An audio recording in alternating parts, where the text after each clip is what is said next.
Good evening. Wow, standing room only. Welcome, everybody. The regular meeting for the Board of Trustees for the Spring Independent School District is officially called to order on Tuesday, November 12th, and the time is now 7:02 p.m. Trustees present are Trustee Adams, Trustee Correa, Trustee Durant, Trustee Newhouse, and Trustee McDaniel. I'd like to ask everyone to please turn off or silence your phones or any electronic devices.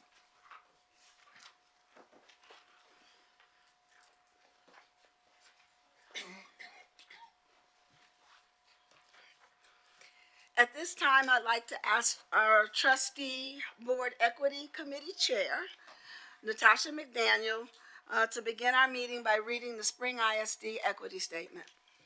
Thank you, President Durant.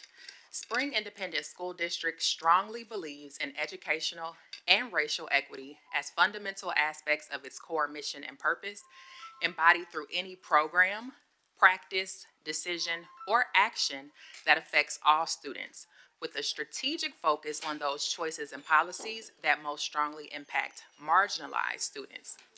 We believe all students, regardless of their ability, cognitive, physical, or social emotional, ethnicity, language, race, religion, gender identity, and status, should have equitable access to opportunities, resources, support systems, and educational rigor in order to maximize their academic success and social emotional well-being. We believe every Spring Independent School District student is valuable and possesses individual strengths and characteristics that make our district a great place to learn and grow.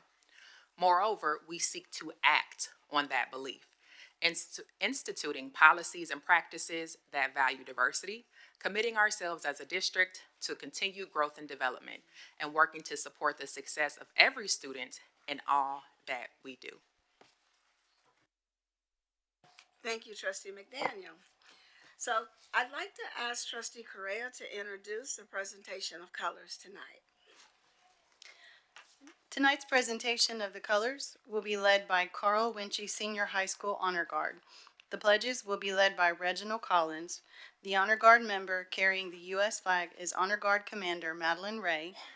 Carrying the Texas flag is Melissa Sanchez. Left rifle is Angela Madrid. Right rifle is Sylvia Contreras. The Carl Winchie Senior High School Honor Guard is led by instructors Lakeithia M. Collins and Sergeant Edward Price. At this time, would everyone please rise?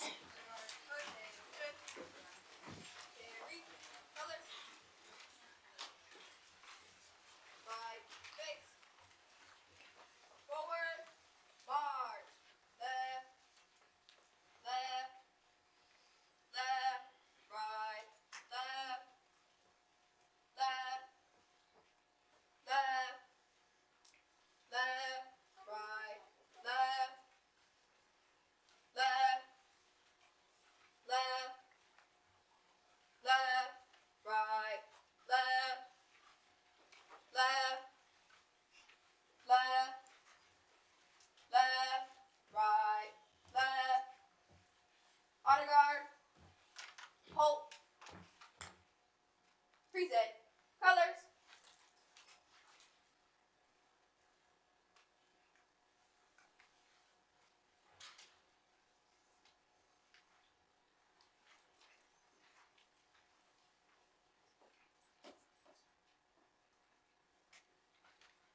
I pledge allegiance to the flag of the United States of America and to the republic for which it stands, one nation, under God, indivisible, with liberty and justice for all.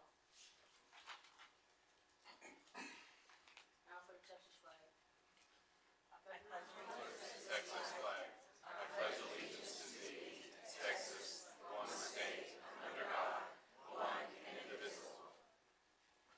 Now could you please stand there for a moment of silence?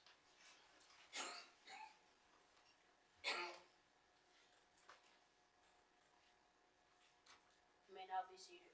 Forward, march, left, left, left, right, left,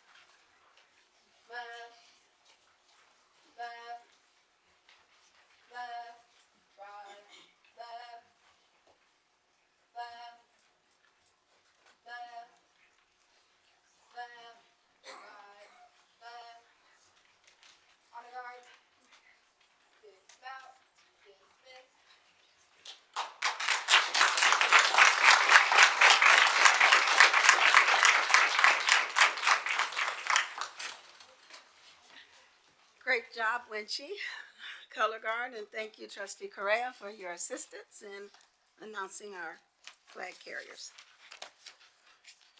Our next item tonight are our remarks from our superintendent, and so at this time, I'll turn the meeting over to our superintendent, Dr. Lapita Hinojosa.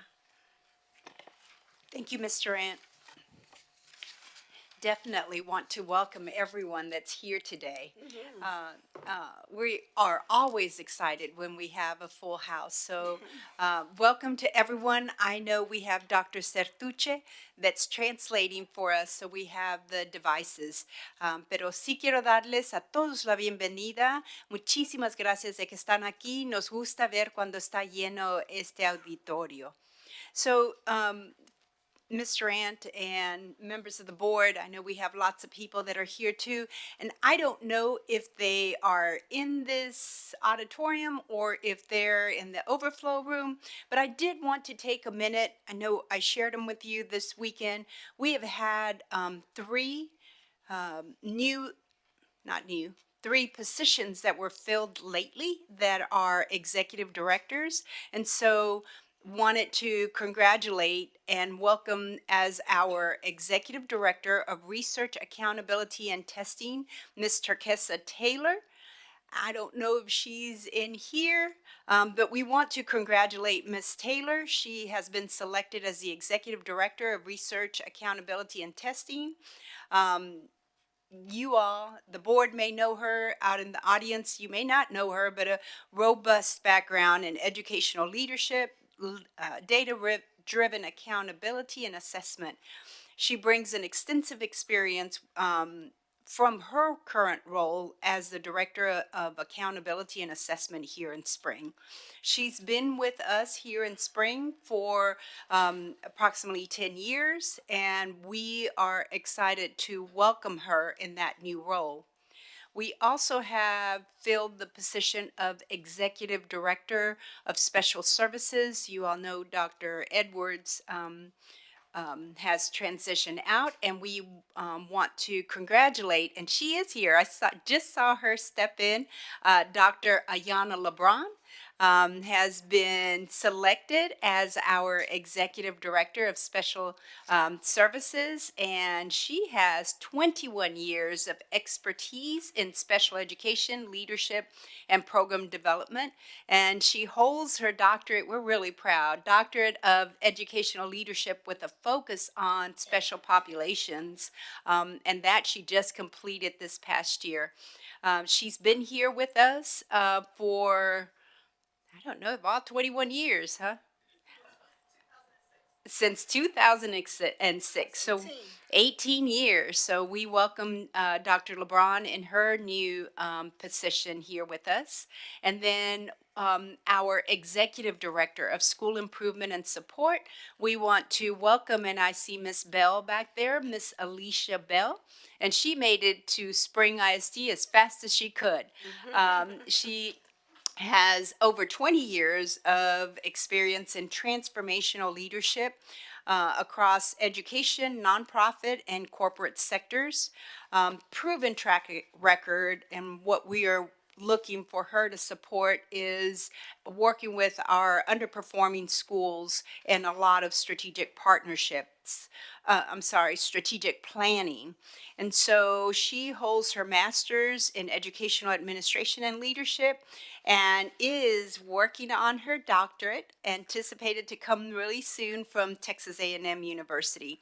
And so she will be working with our school improvement initiatives. And so we welcome Ms. Bell to Spring ISD and congratulate all three, Ms. Terkesa Taylor as our Executive Director of Research, Accountability, and Testing, Dr. LeBron stepping into our Executive Director of Special Services, and Ms. Bell as our Executive Director of School Improvement.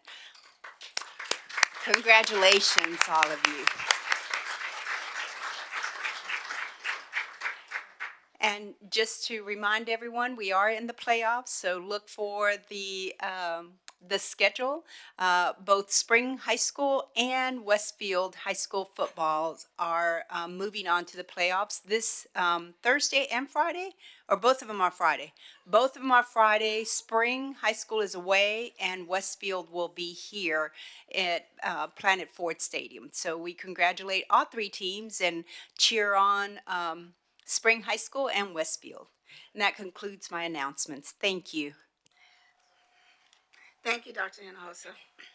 So for our next item, I'd like to ask if any of the trustees would like to make any remarks at this time. Trustee McDaniel? Yes, good evening, everyone. I just wanted to take a moment to say thank you to the Spring community. Our official swearing in will be next board meeting, but just want to say thank you for the opportunity to continue serving another 3 years for our students, our teachers, and staff. And I don't take this role for granted. I'm excited to continue to put this work in with our team to continue improving our district. And so thank you to everyone for your support.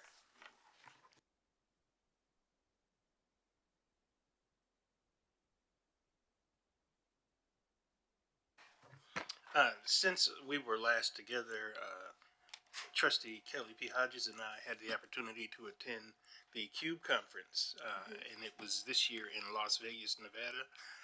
The CUBE stands for Council on Urban Boards of Education, and I attend that conference because it really speaks to the work we're doing around equity. And so I attended several sessions. The one that's coming to mind right now is a session I went to that talked about reclaiming the narrative on equity. And the language around how the words that we use when we talk about equity has shifted over time, and ways that we can bring it back to what it originally meant when we talked about equity and clearly defining it. So I look forward to sharing that with the rest of the team and the community at large.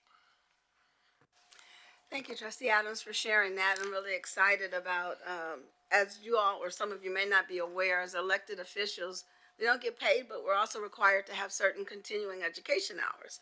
So we have a great opportunity to do performance development at various conferences. But as budget challenges this year, we're narrowing down our travel. And so I want to thank Trustee Adams and Trustee Hodges for representing the board at that conference and for bringing back such great information. Thank you. Anyone else have any remarks? All right, so our next agenda item is recognition. So at this time, I'd like to ask the board and Dr. Hinojosa to join me in the horseshoe, and I'll turn the meeting over to our Chief of Communications, Trey.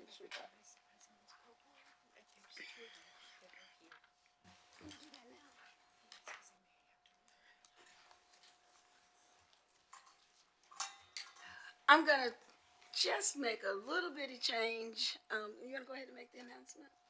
Okay.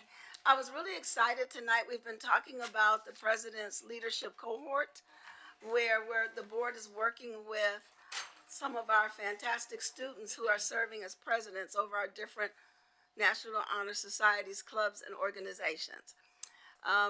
The curriculum I wrote is the 7 steps to a successful leader, which there's 7 of us, right? So for the next 7 months, each month we'll be working with these students independently.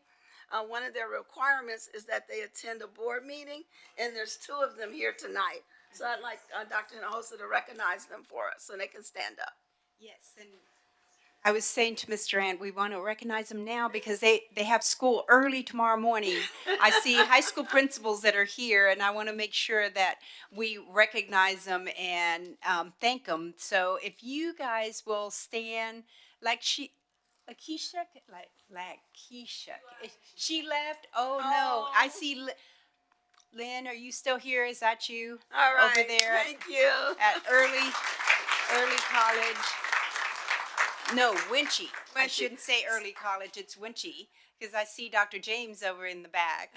Yes, so we wanted, and throughout the 7 months, as Ms. Durant has said, we'll have the students come here, but I also know that it's important that they get recognized early because they'll have to leave early to catch their buses about 6:15 in the morning. So thank you all. Thank you, Ms. Durant. So towards the end of the agenda, I'll give a more deeper update on the president's cohort, but we wanted to not hold the students that long. So now I'll turn the meeting over to our Chief of Communications, Shane Schubert, and if you guys can join me in the horseshoe.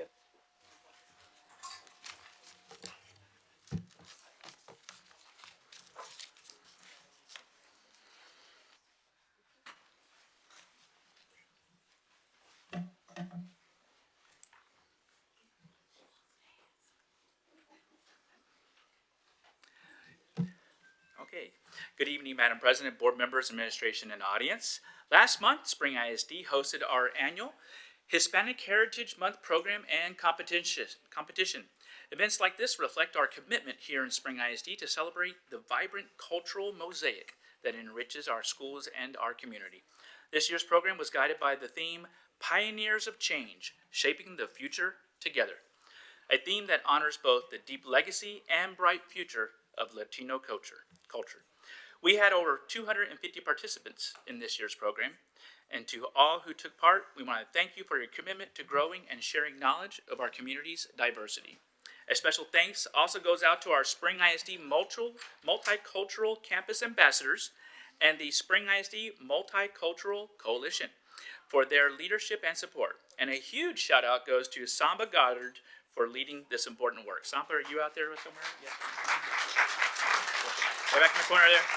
And now we'd like to recognize our first place winners across all the school levels in various categories. These students exemplify the spirit of this celebration, and we are so proud of their achievements. Students, please come forward when I call your name, beginning with our elementary school first place winners. From McNabb Elementary, Alex Rodriguez.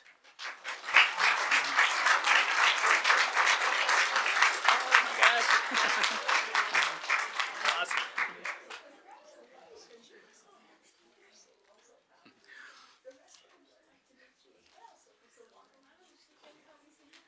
From Thompson Elementary, Genesis Jimenez.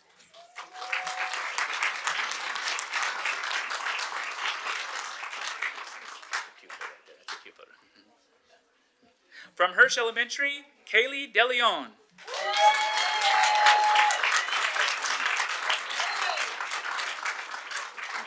Kaylee brought some fans tonight. Okay, from Beneke Elementary, Amy Gomez.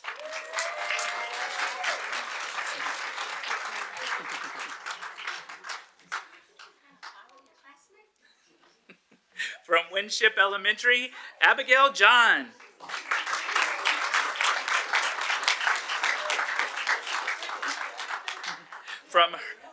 From Abigail's a regular here. From Hirsch Elementary, Jade Moreno.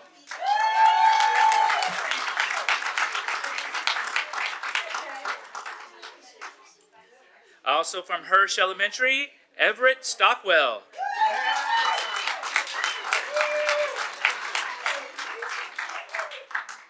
From Northgate Crossing, Christopher Cardenas.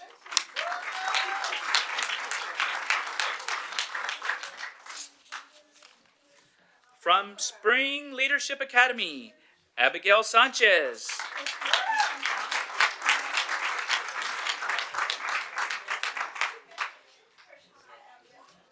From Momentum High School, G. Mike Arias.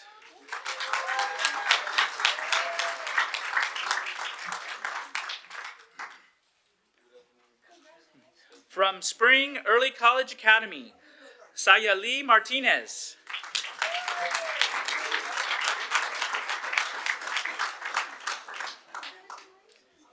From Spring Early College Academy, Stephen Blaites Quintanilla.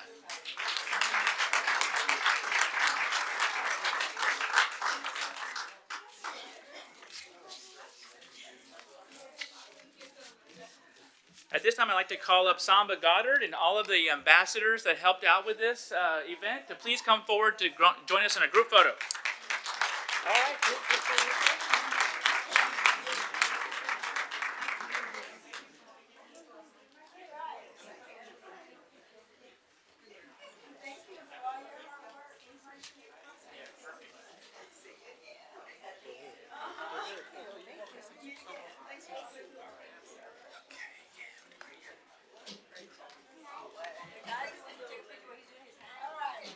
Parents, you can come snap a photo also.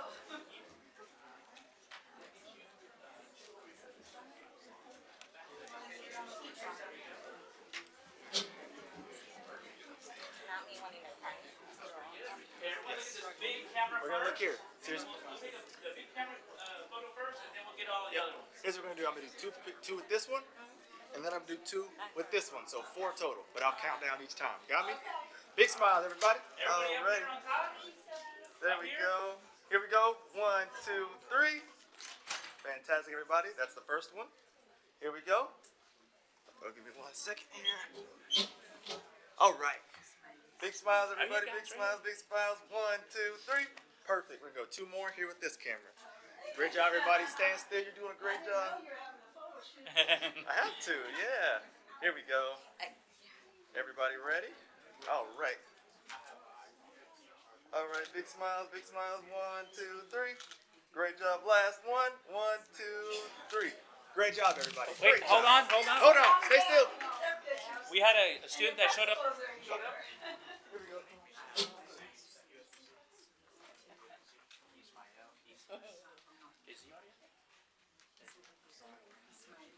I have one more student that showed up, Ismael Islas from Northgate. Please come on up, Ismael.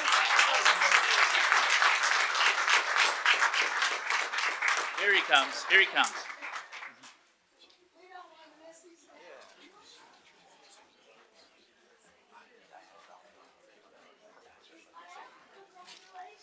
Okay, we're gonna. You want to take your match? Look at that. Come on through. Yeah, we definitely. All right, Yep. so we're gonna look up here one more time. One more guys. time, everybody. I'm gonna do the same thing. I'm gonna count down 3 times. All right, Take 2. right here. Take 2. Here we go. Big smiles, guys. Let me see those Big teeth. smiles, You guys see those everybody. teeth? Okay, here Right we here, right go. 1 second, everyone. Great job. All right, here we go. 1, 2, 3. Great job. Here's one more. 1, 2, 3. Good job. Okay. Good. Dad. All right, Daddy. Yeah, come on. Yeah, come on. Yeah. Let's do it. Let's do it. That's okay. Let's do it. Here we go. Here we go. We love it. We love it. All right. Let's see. Here we go. Hold on. Let me see this right here. Perfect. Good job, everybody. Good job, everybody. Good job, everybody. Stand by, stand by. Hold on. We got one more. Joe, go ahead and announce it, Joe. Who is it? Eduardo Parado from Spring High School. Eduardo, come on down, Eduardo.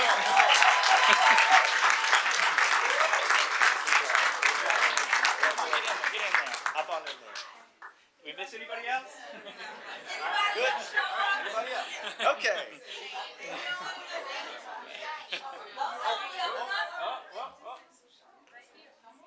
Come on. Come on up.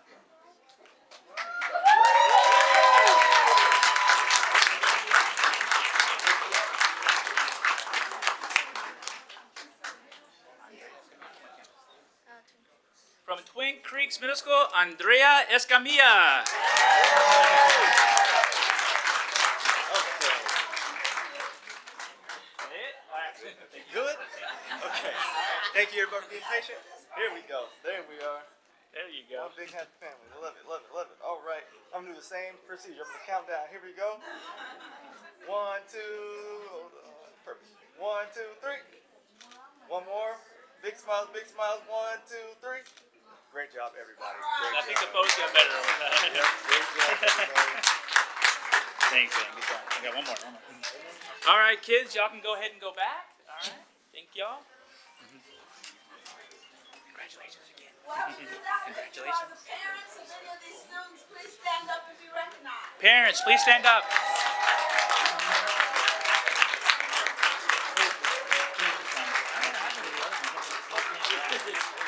Yeah, just real quick.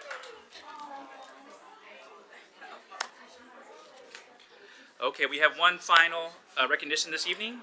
Madam President, trustees, administration, and audience, tonight we present to the Board of Trustees a proclamation recognizing November as National Parental Involvement Month, which we are now calling Parent Engagement Month.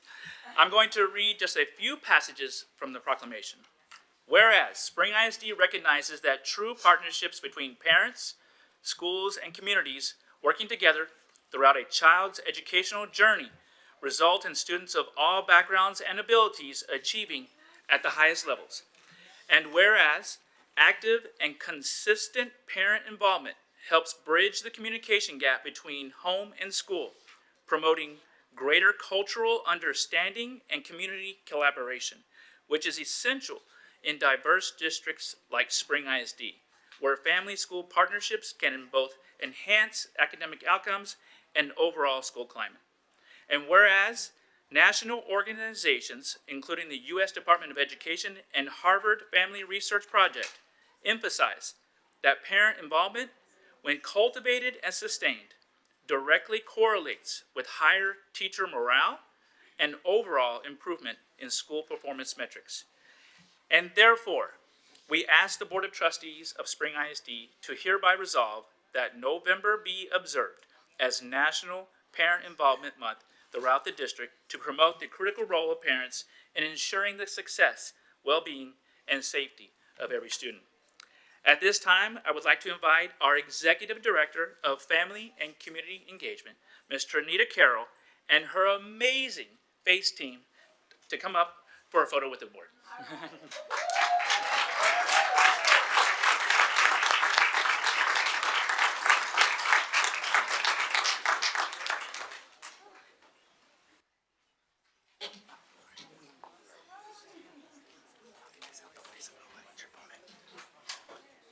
Okay, all right.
I want to say that they're just joining us off a food drive. They're coming in from working the food drive tonight. I heard they have a line around the block. Congratulations. Thank you so much. Thank you for making it. Thank you.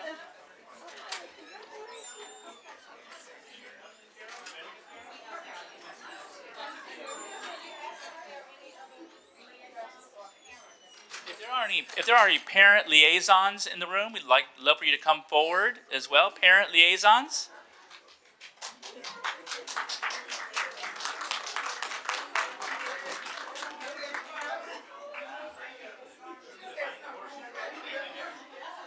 Okay. So what we're gonna do, here we go. Yeah, we may have to.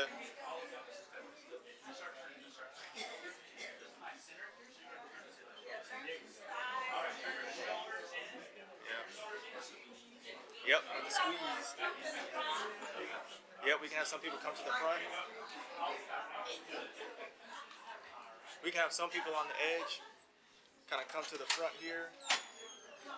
Yeah, we can anybody, can we squeeze just a little bit?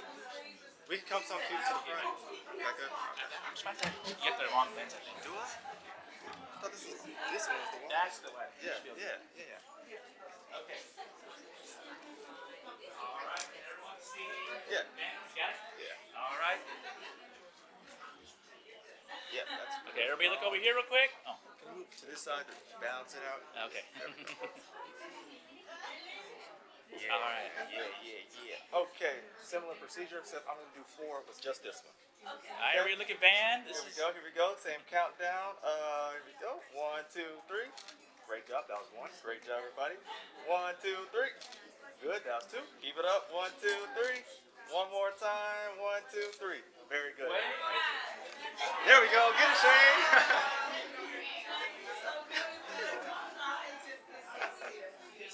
Get everybody. Ah. Yay.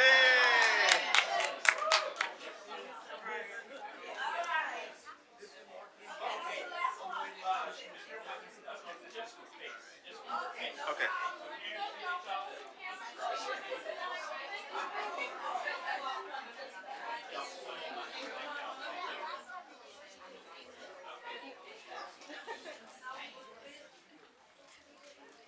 Here, actually.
Okay, we need to do it now?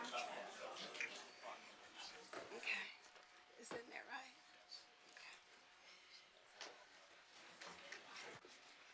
Okay. Okay. All righty.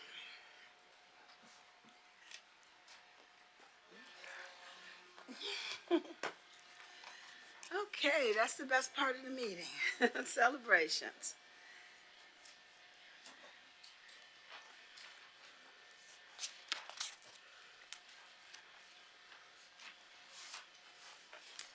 So I will now entertain a motion that the Board of Trustees approve the resolution proclaiming November 2024 to be observed as the Parent Involvement Month throughout the district. Madam President, I move that the Board of Trustees approve the resolution proclaiming November 2024 to be observed as Parent Involvement Month throughout the district. Second. There's a motion on the floor from Trustee Adams, seconded by Trustee Correa. Is there any discussion? Hearing none, I'll call for the vote. All those in favor, please raise your right hand. Motion carries unanimously. All right, we now have, November is the month. Our next item this evening is agenda participation. This item allows members of the public an opportunity to speak on agenda items before those items are considered by the board. So, Attorney McBride, do we have anyone registered to speak under agenda participation? No, we do not this evening, Madam President. Thank you. Our next item is public participation.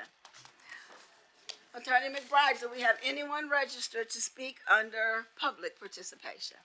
Yes, Madam President, we have 4 speakers tonight, and there customarily is a little blurb that I need to read before we call up the first speaker.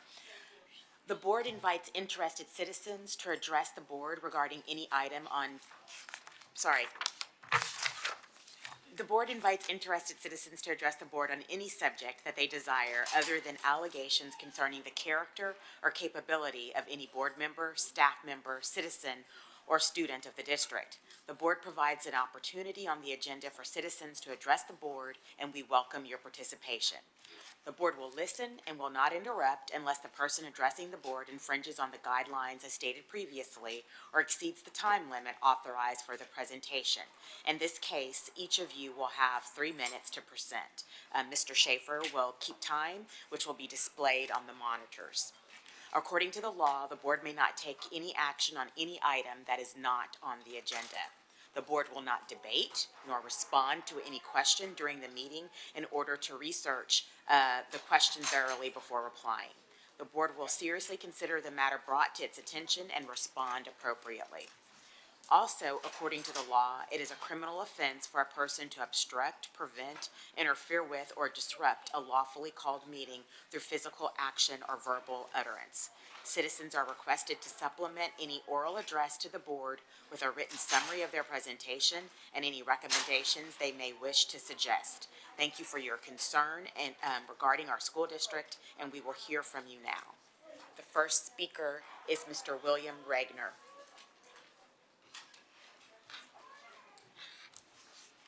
Hi, good afternoon. Welcome. Represent a developer that is. Thank you. That is wanting to develop adjacent property next to the Ricky C. Bailey property. They share a property boundary.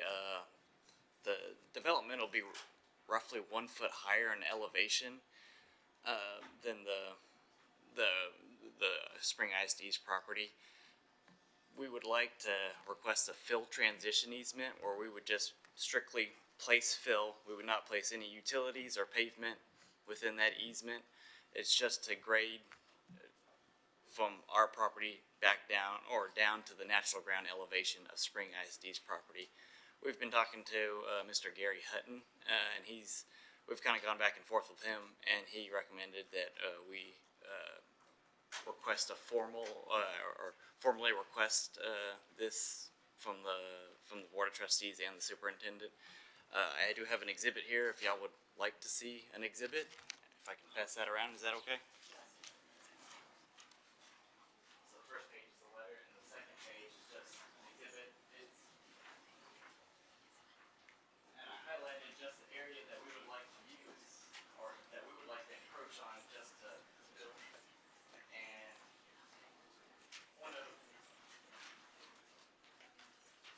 one of Gary Hutton's main concerns was that he didn't want any trees taken down in that area. That's a pretty wooded area, but the area that we would be working on is it's an existing 14-foot utility easement, and I've marked it on that map as well too, so that area doesn't have any trees. We would strictly stay on that 14-foot utility easement and not remove or damage any trees within that area. And so I know you don't have to make any approvals or rejections now, but I don't know if I could get this on the agenda for the next board meeting or how to proceed from here other than just presenting our case.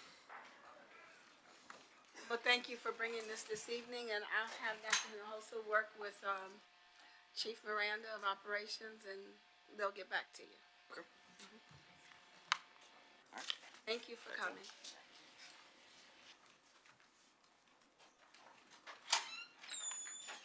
Madam President, our next speaker is Tiffany Hensley. Tiffany Hensley. Hensley.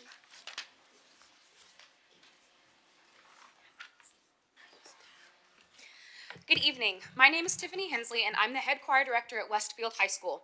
I have worked in Spring ISD for almost 10 years. In that near decade, I have set records with UIL competitions, and with the support of my colleagues, we built a powerhouse of a choral program. I come to the board today to bring to light a monstrous issue within the district and the crippling ramifications PVA programs experience every year as a result of how the district continues to handle master scheduling. Every year there are massive scheduling issues. These issues not only impact PVA, but permeate throughout the entirety of the district. Every year that I have been at Westfield, there have been scheduling catastrophes, and every year I have been promised that they will be fixed for the following school year. Unfortunately, the start of this school year was no different and has actually been the worst scheduling crisis I have ever seen. At the request of district administrators, I submitted the preliminary list of approximately 200 students' placement within our choir program in January of 2024.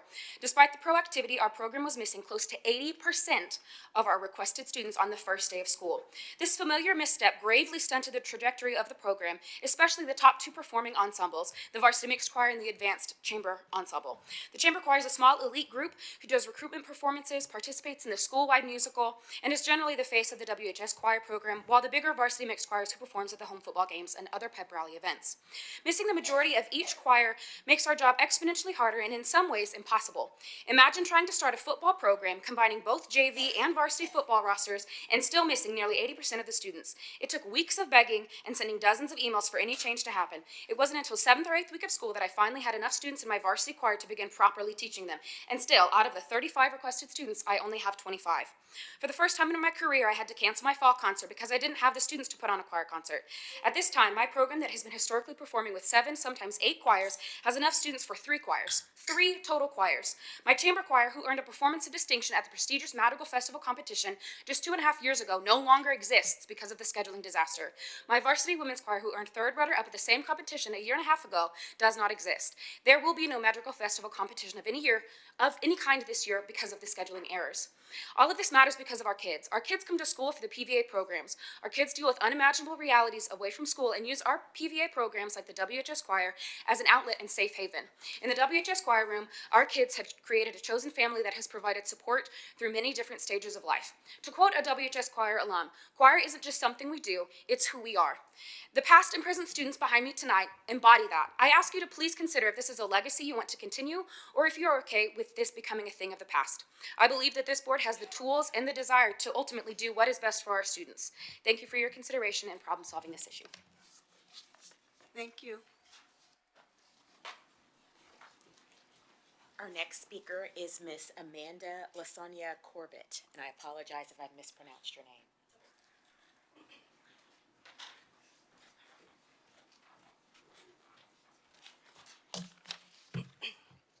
Good evening. My name is Amanda Losoya Corbett, the Associate Choir Director that has proudly worked at Westfield High School for the past 4, going on 5 years. Thank you for allowing me to address an issue I believe is crucial to the future and well-being of our students. Tonight, I want to bring attention to a serious concern about student schedules and the current lack of flexibility in how we address individual student needs. Specifically, I'm here to advocate for better support for our students in the Westfield Performing and Visual Arts program, in particular our choir program. We have severely suffered from a lack of responsiveness and adaptability in scheduling. Our students face a unique and varied challenges, often ones that go well beyond academic demands. Many of them are navigating difficult personal situations, like coming from broken homes, abuse, experiencing homelessness, or not knowing where their next meal will come from. For these students, school is not just a place of learning. It is a place of refuge, a source of stability, and for many, an opportunity for self-expression and a sense of belonging. Programs within PVA give these students hope, a community, and often the motivation to stay engaged in their education. Unfortunately, the district is failing them in this respect. When students try to seek adjustments to their incorrect schedules so that they are involved in their desired fine arts classes, they are often met with rejection or silence. Certain PVA classes are often used as a dumping ground that counselors will incorrectly place students in order to check a box off a list, regardless of their requests. This rigid approach to scheduling doesn't recognize that our students are more than numbers on a schedule or list of checkboxes. Their academic and personal growth depend on a school environment that considers their individual interest and emotional well-being. We've seen the negative effects of this in our choir program, a program that once thrived and provided an essential creative outlet for our students. Due to consistent annual inflexible scheduling, limited responses to requests, an overall lack of support, and a revolving door on the master scheduler position on our campus, we are now watching the WHS choir program erode before our eyes. What was once a safe haven and a cherished part of our students' lives is now a shadow of its former self. And it's not only heartbreaking for the students who rely on it, but it's also a loss to our entire community. I urge the board to strongly consider how we can better meet our students' needs. We have an opportunity here to not only restore a program that has been the heart and soul for many students, like those you see behind me, but also to reaffirm our commitment to serving each student fully. By making scheduling a collaborative process, we can offer our students the best chance at success and ensure that school remains a place where they feel seen, heard, supported, and encouraged to pursue their passions. Thank you for your time, and I hope you will consider these recommendations with the gravity that they deserve. Thank you. And our last speaker this evening is Jeremiah Johnson.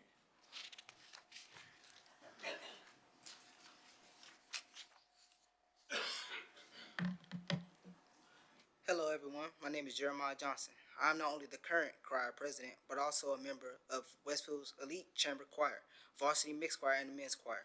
But I'm also on the presidential cohort. I represent the PVA. I started off this year excited, ready for bonds and experiences that I would come to expect from being in choir. But it just didn't happen that way. I was distressed when I found out that our award-winning chamber choir was being cut. I did not understand why the scheduling complications was affecting my class. Not only that, at the beginning of the year, I was shocked, even a tad bit angry, that I was not even scheduled for choir at all. Me being the elected choir president, I was confused how that was even possible. I waited for about 2 weeks to have one of my 2 requested choir classes added back to my schedule. I then had to wait 2 to 3 more weeks for my schedule to adjust, to only having one of the varsity choirs that I requested to have. Due to the scheduling problems, the elite chamber choir that I wanted to actually be in no longer existed. Learning music and connecting to people was one thing that I really enjoyed about having a choir, the chamber. It was a family. It was more than just, we're just here to sing. This was something that I felt like I could really connect and spend time on, express myself. And for that to be taken from me, it just didn't feel right. I felt like I was missing a part of myself because I wasn't able to connect and make bonds with new people, have new experiences. I feel like that was all taken from me. And I couldn't say or do anything about it because I'm just a student. So I'm bringing it to you guys, hoping that change can be, happen and my voice is being heard. Thank you. Thank you.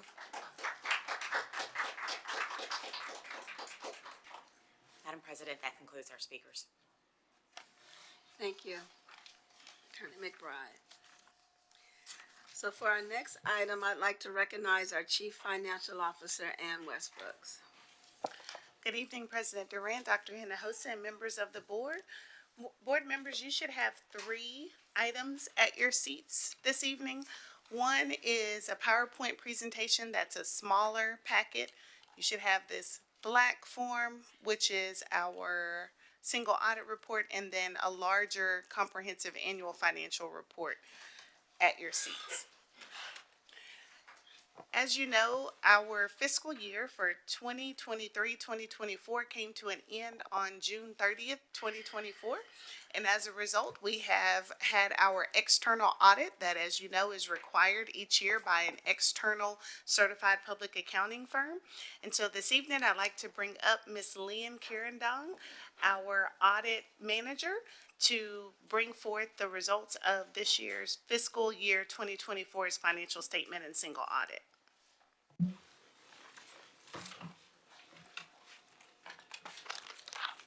Welcome. Thanks for coming. Thank you. Good evening, President Durant, members of the board, and Dr. Hinojosa. I am here today to present to you the fiscal year 2024 financial statement and single audits. I would like to begin my presentation with an introduction to our engagement team.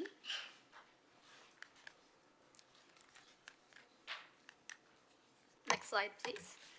Starting with Selena Cereceres, she is our engagement partner.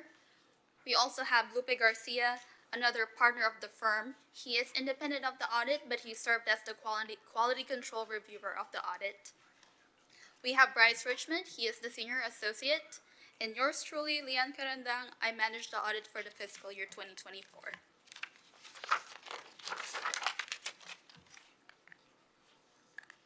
For the next slide, I would like to tell you about the purpose of our audit.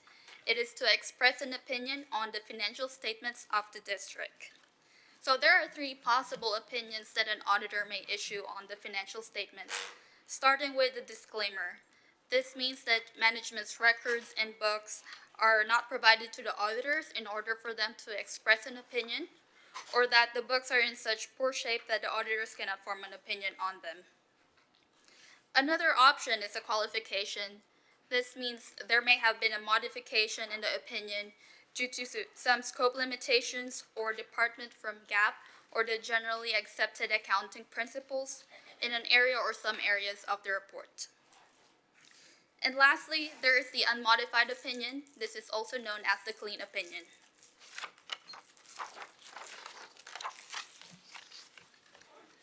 At this point, I would like to take you through the audit process. So starting from number 1, we begin the process with the planning stage. So this entails meetings with management, internal meetings in our audit team. This is to gain an understanding of the different events that may have occurred in the fiscal year that will affect the financial statements, as well as our risk assessment. Stages number 2 and 3 are intertwined. These are about the internal controls of the district. We gain an understanding of them by inquiring with different personnel of the different departments of the district. We identify any key controls, and then we test those controls as well. Stages 1, 2, 3 occurs in what we call an interim phase. So this occurred in April of 2024. For stage number 4, substantive testing, this occurs after management had had a chance to close their books as of the fiscal year ended June 30, 2024. So we came back in the district in September of 2024 to perform our substantive testing. I have slides that would detail the test of controls as well as substantive testing, so hold on to those thoughts. But to conclude on the audit process, we are now on stage 5, which is the issuance of our opinion and the report.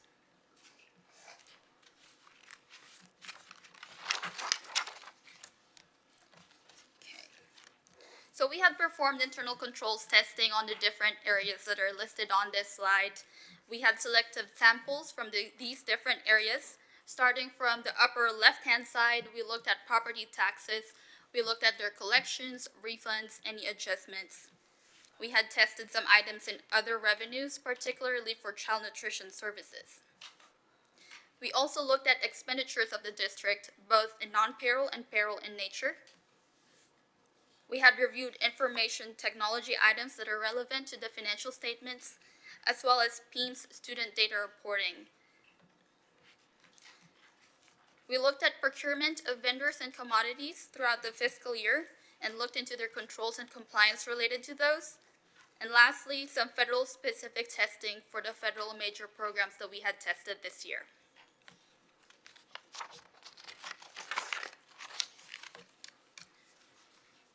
And here are the substantive procedures that we had performed at year end or after the fiscal year ended of the district. Starting with analytical procedures, we have performed some flux or trend analysis, as well as ratio analysis. These are very helpful in analyzing revenue and expense accounts. We also performed some predictive testing. This is specifically helpful in property tax collections. We also had vouched some transactions. This is done by reviewing some copies of invoices, bank statements, and other supporting documents in order to substantiate those transactions that are present in the books of the district.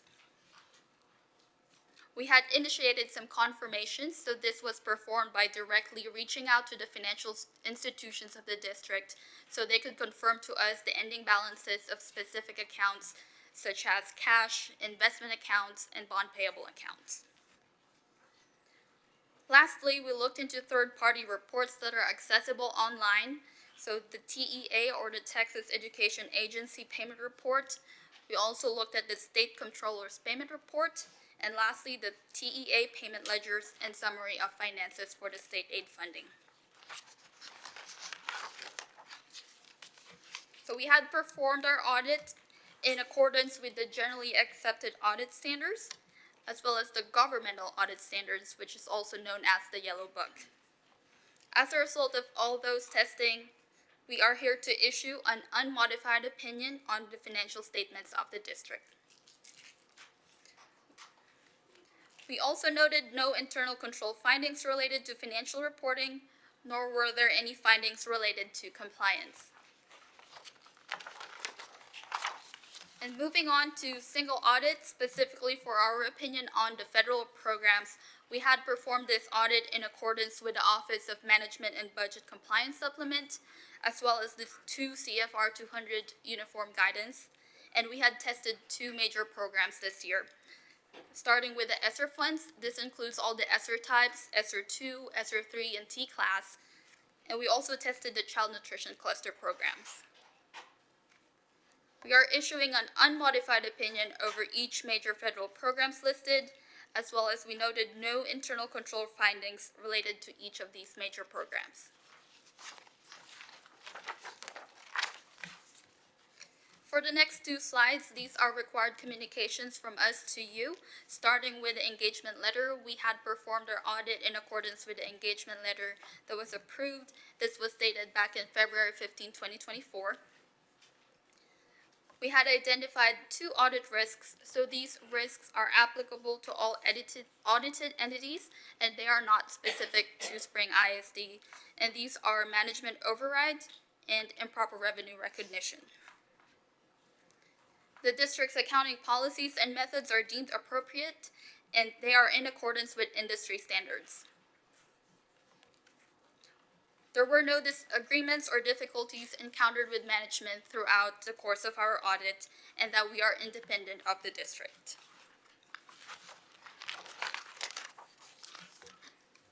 We had received a management representation letter from the business office. As far as consultations with other accountants, we are not aware of any that were performed in relation to consultations on accounting or financial reporting matters. And we discussed with management the application of accounting principles and audit standards. However, our responses were not a condition to our attention.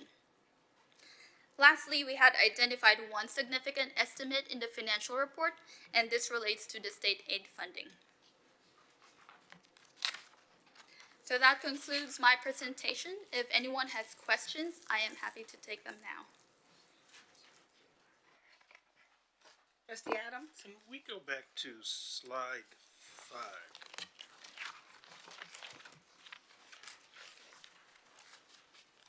I'm just curious. When we are conducting audits of internal controls, do we do the same controls every year, or do these change? Generally, it is the same controls, same areas every year. We look at, as I have mentioned in our planning stage, we look at the risk assessment. So we identify any areas that are pertinent to the audit of the financial statements. So year after year, these areas had always been significant areas of the financial statements, so we had conducted those year after year.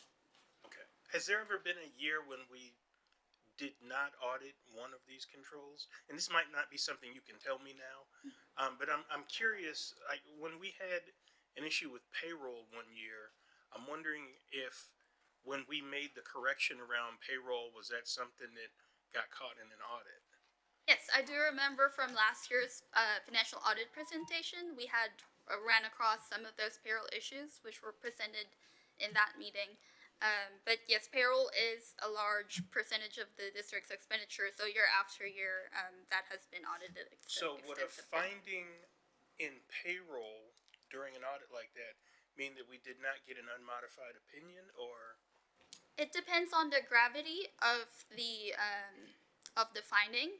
Last year, we noted some exceptions, but they did not arise to a level of a finding that would not give the district an unmodified opinion. Thank you.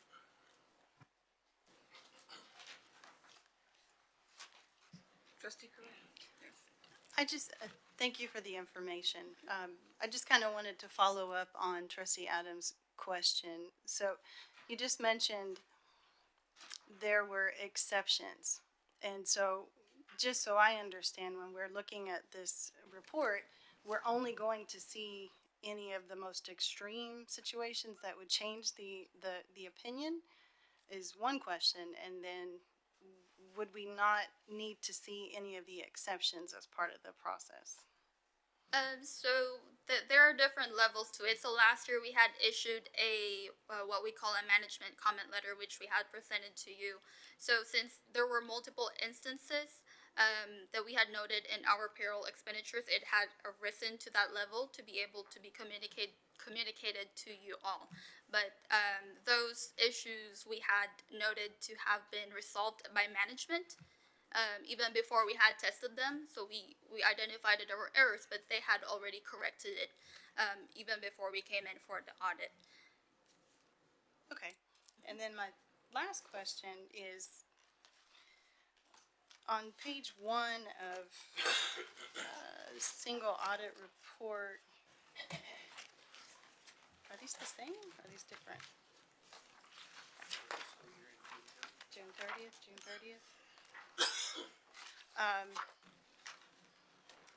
Just so I'm understanding, so in the third paragraph where you talk about deficiencies and material weaknesses, but in the previous, it's explained that the audit is just for the purpose of expressing an opinion on, not for the purpose of expressing an opinion on the effectiveness, but identifying a deficiency or a weakness. I guess, could you just provide some clarity to that? Because on one hand, I'm thinking if you're finding a deficiency on an internal control or a weakness, in a way that's expressing an opinion on the effectiveness, but we're not, I hope that makes sense. But. Yes. So, so the single audit report on page 1 talks about deficiencies such as material weaknesses and significant deficiencies. So those items that we had noticed that last year did not arise to these levels. As I have said, they have been resolved. So we take into account different considerations on what would be considered significant deficiency and material weaknesses. So we have some thresholds that depends on the balances of the district. So specifically for this report, this is for the federal major programs. So we look at those expenditures that had been incurred during the fiscal year and see whether those exceptions arose to that level of those thresholds. Thank you. You're welcome. Another point I want to make in regards to the payroll is the fact that Leon mentioned that management had already found and corrected the errors before they were found by the auditors. That is an exhibit of the internal control.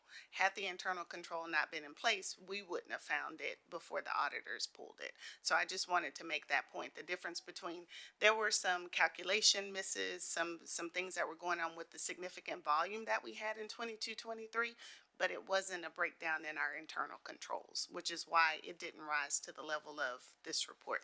But it was mentioned and noted and highlighted in the management representation letter.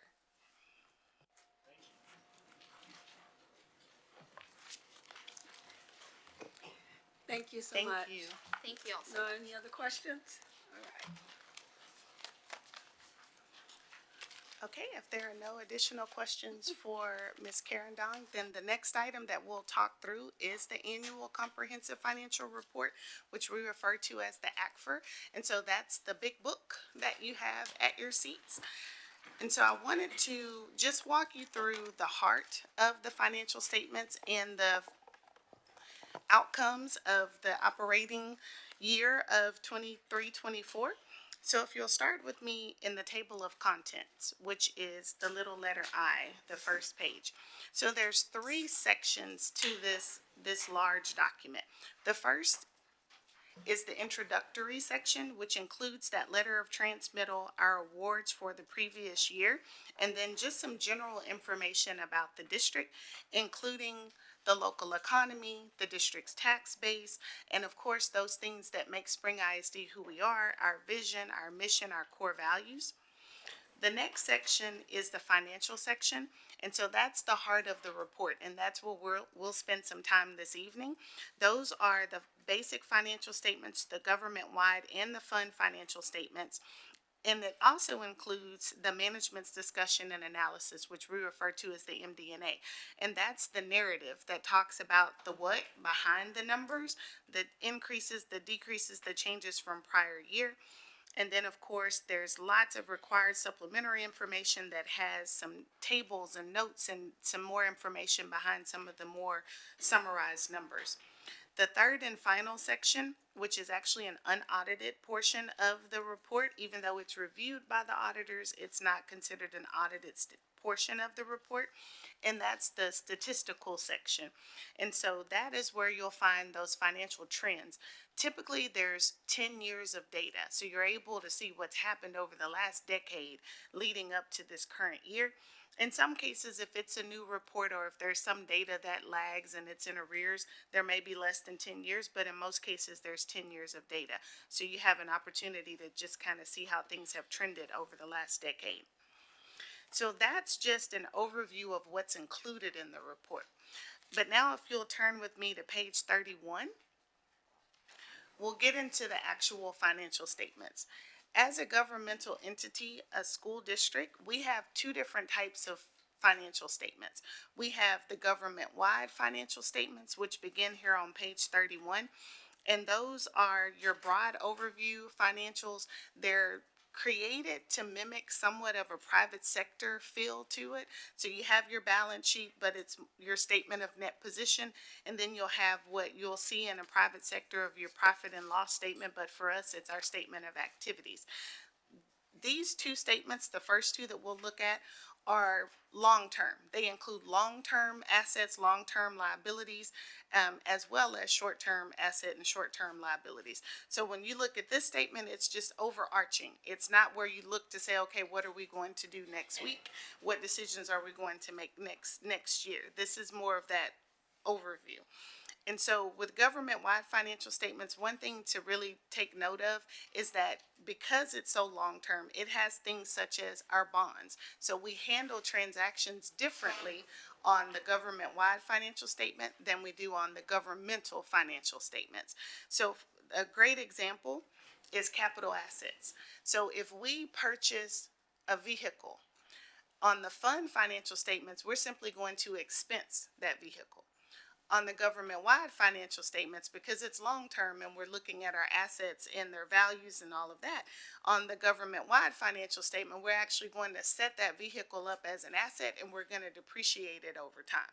So that's the difference between the government-wide financial statements, full accrual, versus those fund financial statements that we'll get to in a moment. So the first government-wide financial statement is here on page 31, that statement of net position. And so it starts at the very top with the district's assets. And so you can see typical assets, cash, investments, our property tax receivables, and then of course those capital assets that I just mentioned. So our total assets for the year is just under 1.4 billion. Deferred outflows of resources, which is where we've talked about this in previous years, where there's requirements that we have with how we present our financial statements. So there's things on our financial statements that are not necessarily indicative of Spring ISD's operations. So when you see things like pension activities, that's teacher retirement system. Those payments that we have to make are payments that are made on behalf of Spring ISD, but they're not coming out of Spring's dollars. Then you see other OPEB, which is other post-employment benefit, and in that case, that's TRS Care. So you see those items throughout this financial statement, but again, doesn't necessarily have something to do with our day-to-day operations, which is why these are government-wide versus the fund financial statements coming up. So those total deferred outflows of resources is 130 million. Our total liabilities, and you can see there accounts payable, interest payable, typical liabilities, is just under 1.3 billion. Our deferred inflows of resources is 117 million. And then the district's net position, which is assets and deferred resources minus liabilities and deferred inflows of resources, is that net position of $73.5 million.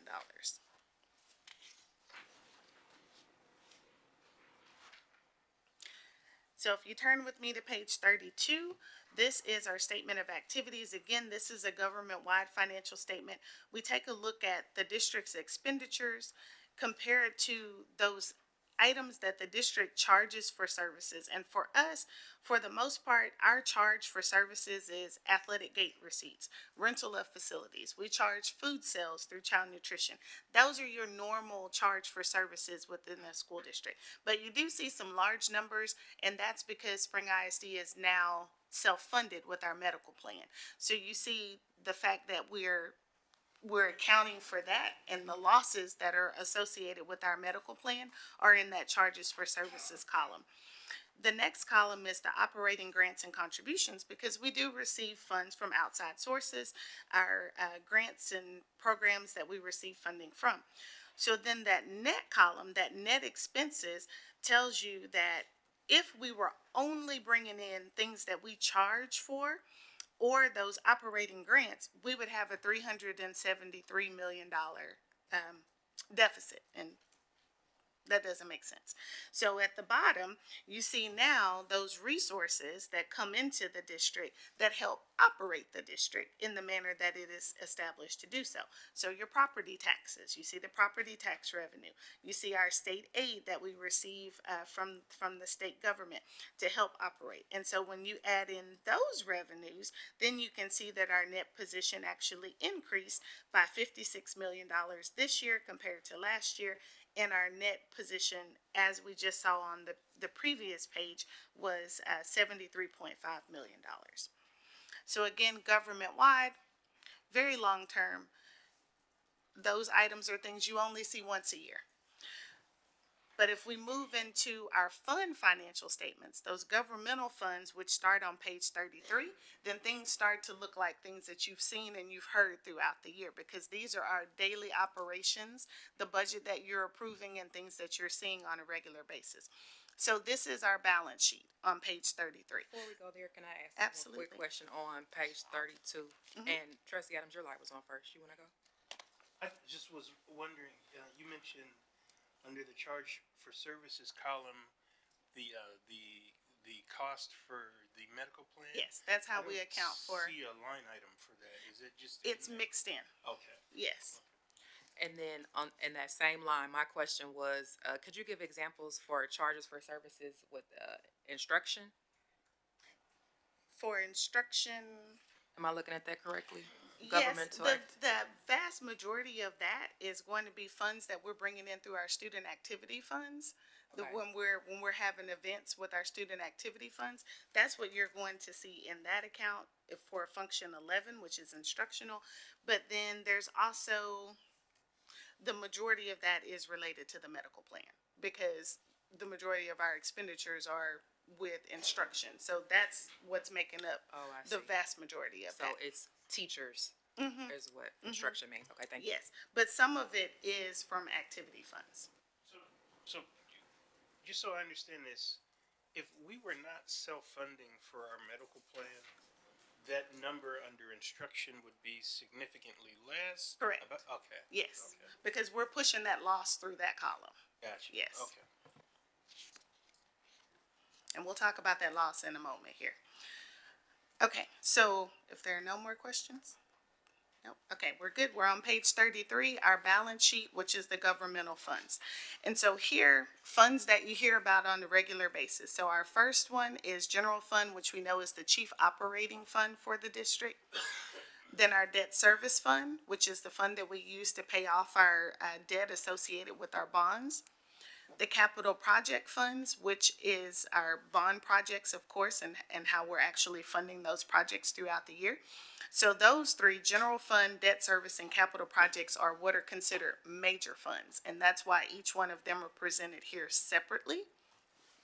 That last column is a accumulation of all of the non-major funds, which includes several funds, but the biggest ones that you'll note are ESSER 2, ESSER 3, IDEA B, Title I, Child Nutrition. All those funds are listed or included in this non-major governmental funds. So on general fund, the first column is our total assets within the general fund was $165 million, and our total liabilities was $56 million. And our net fund balance is 102.4 million. And of course, total liabilities, deferred inflows, and our fund balances is that 164.7 million. In debt service, total assets 120.6 million. Total liabilities and deferred inflows just about 3 million. And then our net fund balance is 117.7 million with total liabilities, deferred inflows, and fund balances and debt service of 120.6 million. With our bond projects, we have total assets, which is largely made up of temporary investments where we have funds sitting in our local and government investment pool or in U.S. Treasuries while we're awaiting the expenditures of our projects. So total assets, 277 million. Total liabilities, 7 million, and then we have a fund balance of 270 million in capital projects, and of course, liabilities and fund balance of 277. In grand total, with our non-major funds, we have assets of 50.6 million, liabilities of 32.6 million, and then our net fund balance in those funds is 18 million. So if you'll turn with me to page 35, then those numbers may come into focus a little bit more. And this is our statement of revenues, expenditures, and changes in fund balances. So as we're talking through our budgets and you're adopting the budget and we're talking through operations, this financial statement out of all of the pages within this book is the one that summarizes those operations the best. So you can see our operating revenues, our operating expenditures, and then our resulting fund balances. So in the general fund this year, we had total revenues of 346.4 million. And this is the first year where we're seeing that shift between local and state happening because of Senate Bill 2, where now we're bringing in considerably less with our local taxes, but then it's being picked up on the state side because of that Senate Bill 2 with the $100,000 homestead exemption. And then with our expenditures, we had total expenditures in general fund of $320 million. So our revenues exceeded our expenditures in general funds by $25.6 million. And so that's really good because we had a surplus this year. However, I want to make sure to put a pin in that and not celebrate too much because as you recall, this was our last year with our ESSER funds. And so as we said from day one, we would make sure that we would fully expend our ESSER funds. And so that's what we did. We supplanted our expenditures within general fund. We maximized our indirect cost. And so we were able to bring all those funds into general funds, which is what's contributing to that $25 million surplus that we had at the end of the fiscal year. Now, if you go down a couple of lines, you'll see that $16.2 million transfer out. That is the medical plan.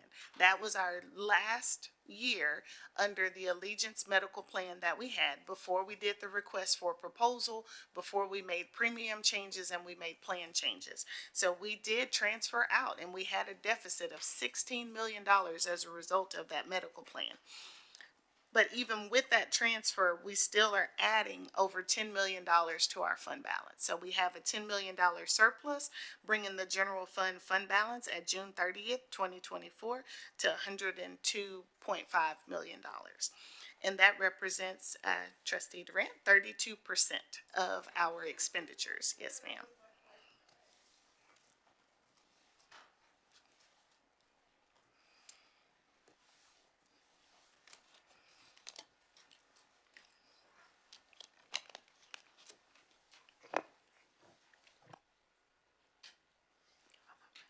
Let's wait a minute. Okay.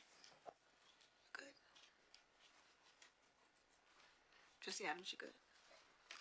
That was my teacher pause.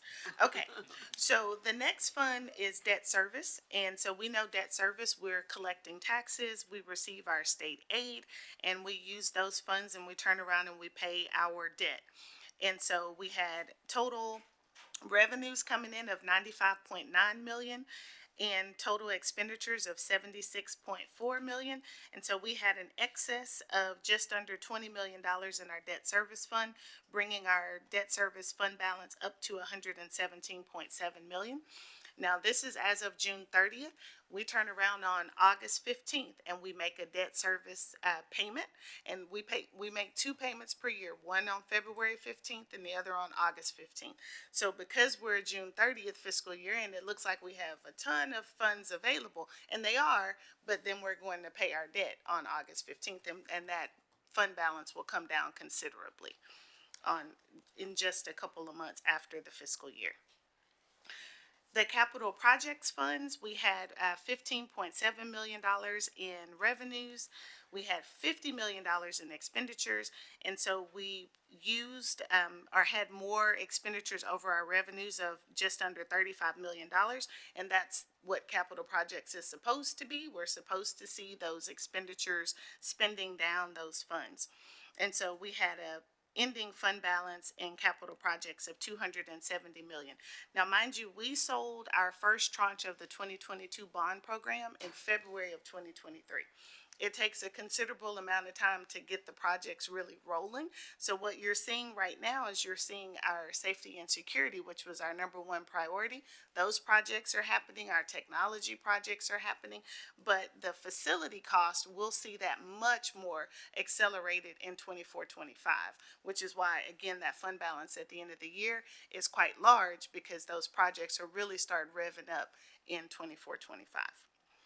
And then lastly, non-major other governmental funds, we had a total of $143.2 million in revenue and $142.5 million in expenditures, net increase of $793,000 for an ending fund balance of $18 million.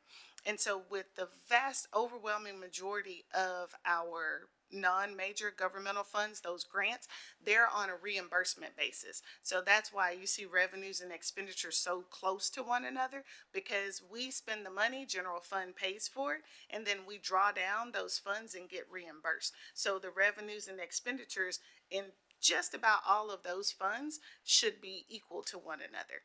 But child nutrition is an exception because they do carry a fund balance, and then some of our smaller local grants may carry a fund balance as well. So that's why you see those much more closer together. So those are what I consider to be the meat, the heart of the financial statements. There is a considerable amount of detail, narratives, and more information that is largely required in this report for it to be GAAP approved, the generally accepted accounting principles.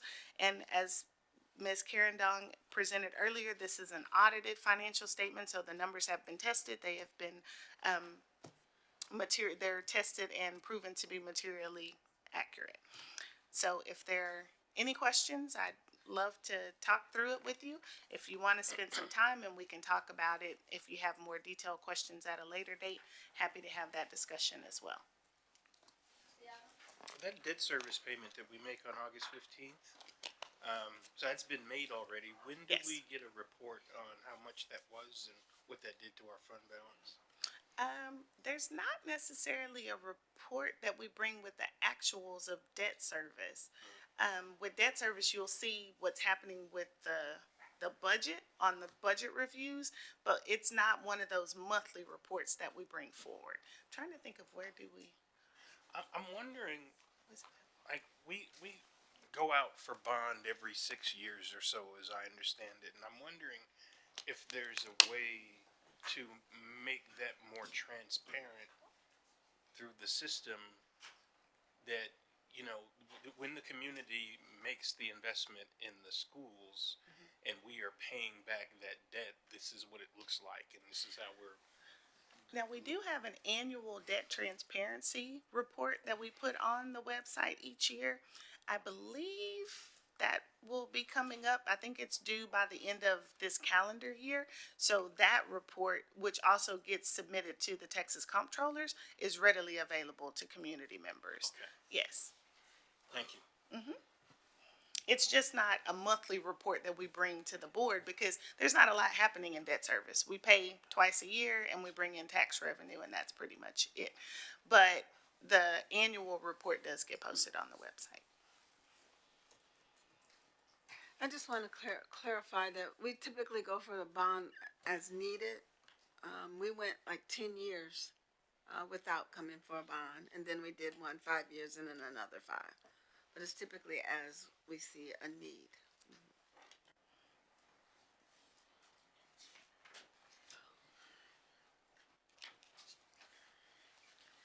Any other questions for Ms. Westbrooks? No? Okay, thank you.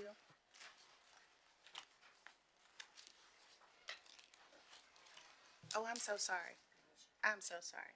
Okay, so this report and the audit itself is something that happens once a year and it seems very routine, but it's anything but routine. And so my team is in the audience. And so I'm so sorry. I want to take a quick moment to ask the financial services team, every single one of you that work under financial services umbrella, to please stand because they've had some form of late nights, weekends, holidays, all those things. Thank you. Yes. And this year every year is unique in some way or another, but this year, every single person that was involved in this report was new in their role. And so we had a good time, though. It was a lot of Sundays. They're like, yeah, my definition of good time is different than theirs, but but it's a lot of work, and they really lean in, and they really dedicate a lot of themselves. So just want to make sure I say thank you. Trustee Adams? I just want to comment on you and your team are a really shining example of excellence since I've been with the district. The first ratings are A every year. You know, like you figure out and solve your problems before the auditors get there. Like that happens every year. And I just wanted to commend you and your team on the great work that you do. Thank you for being here this evening, yet another late night for you. But we appreciate all of your hard work. I'd like to say thank you as well on behalf of the board. And thank you, Ms. Westbrooks. So I'll now entertain a motion from the board to approve the annual compensation financial report for the year ending June 30th, 2024. Madam President, I move that the Board of Trustees approve the annual comprehensive financial report for the year ended June 30th, 2024, and the independent audit's report. Second. There's a motion on the floor from Trustee Newhouse and seconded by Trustee McDaniel. Is there any discussion? Hearing none, I'll go ahead and call for a vote. All those in favor, please raise your right hand. Motion carries unanimously. Great work and congratulations to our financial services team. For our next item, I'd like to recognize our Chief of District Operations, Mark Miranda. Thank you, President Durant, Superintendent, and members of the board. I apologize for my throat. I'm also asking Gary Hutton to join me at the podium, and Joannis is handing out the presentation. So you can fill your empty red folder. Okay. But you'll be able to fill it here in just a second. Okay. Thank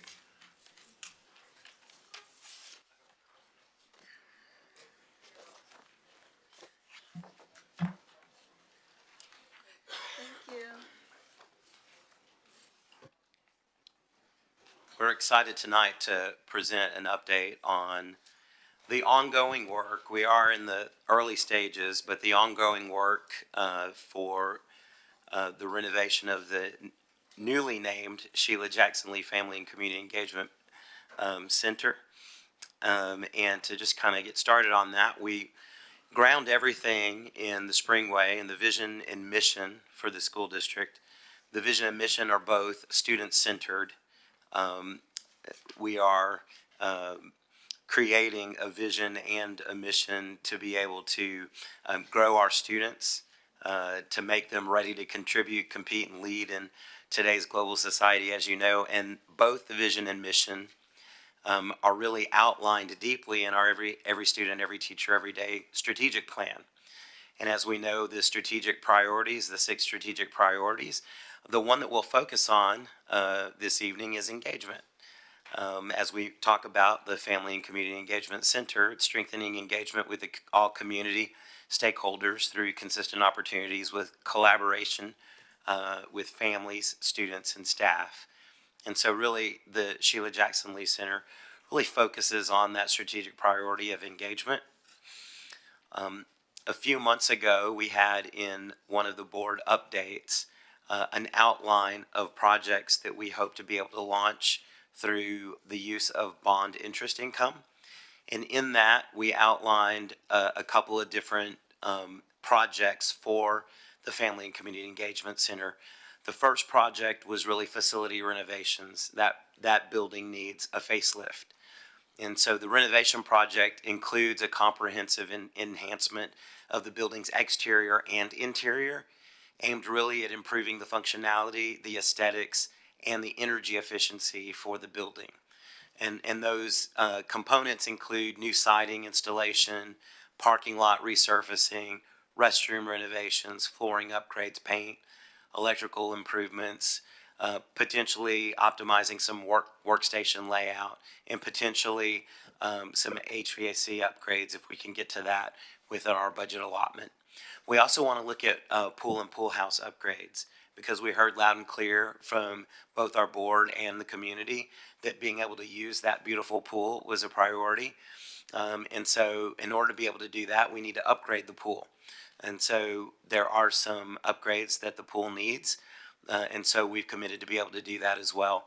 Upgrading the current pool means that we also have to remove the old pool house that's there.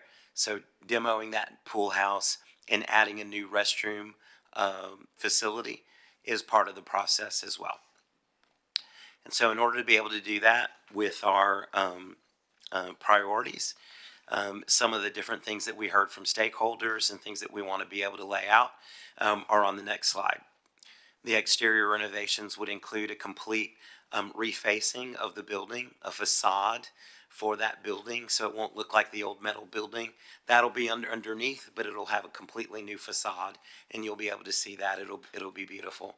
And including a new marquee for the building, so that when you drive up to the building, you'll be able to see a brand new marquee. Some of these projects, by the way, I'm going to turn it over to Gary in a little bit here, but some of these projects, by the way, will be in different bond packets, so that we can optimize the work that we can do there and make it go further. Some of it will be, and I'll show you a budget here in just a second, some of it will be in interest income. Other parts of the project will be in other bond projects. So we have a marquee project already for the district. So the marquee will be a part of the marquee project. That way we can optimize the funding that we have and make it go further. The pool will be replacing the pool restrooms I've already mentioned with a new building, replastering the pool, building a new pool pump house. That pump house needs to be redone. That parking lot needs to be resurfaced, and so we'll be reworking that parking lot. It'll be a nice parking lot with some additional lighting in the parking lot as well. Interior renovations include replacing the flooring, paint throughout, and restroom upgrades. Those restrooms need to be upgraded.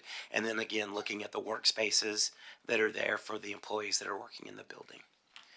In addition to that, again, with additional bond project funds, we'll be looking at safety renovations.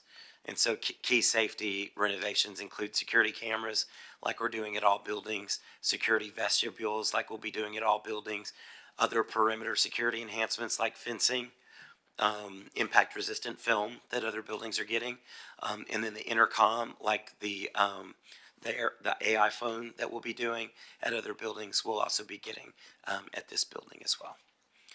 And in order to be able to do this, some of the financial considerations, the other packets will be a part of their bond funds, but for the bigger exterior and internal renovations, we'll be using some bond interest income for that.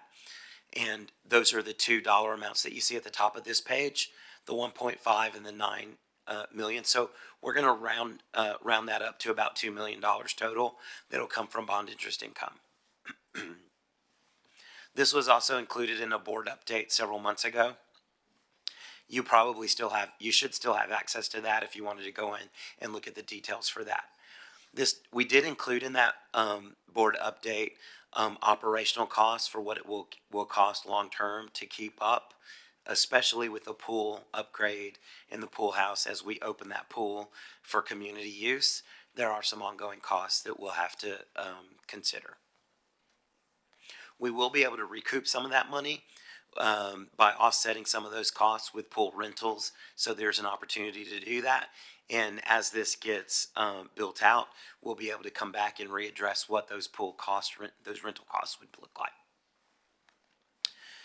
And so part of the project team, we've already reached out to and have a contract now with Smith & Company Architects. They're one of the architect firms that previously applied and was selected as one of the architects in our architectural pool for projects of this level. And so Smith & Company are happily part of our architect pool, and they have been selected to be the architect firm for this project. Our construction manager at risk will be coming along later. We do have to follow procurement guidelines for this, and for the rest of this presentation, probably to your benefit, I'm going to turn this over to Gary. President Durant, members of the board, Dr. Hinojosa. Yes, Smith & Company has been assigned as the architect for this project. Unfortunately, Terry Smith, the principal for the firm, couldn't be here tonight. He is presenting at Prairie View A&M, and so Kirk Paul with Smith & Company is with us tonight, but if there's questions, I'm happy to answer them.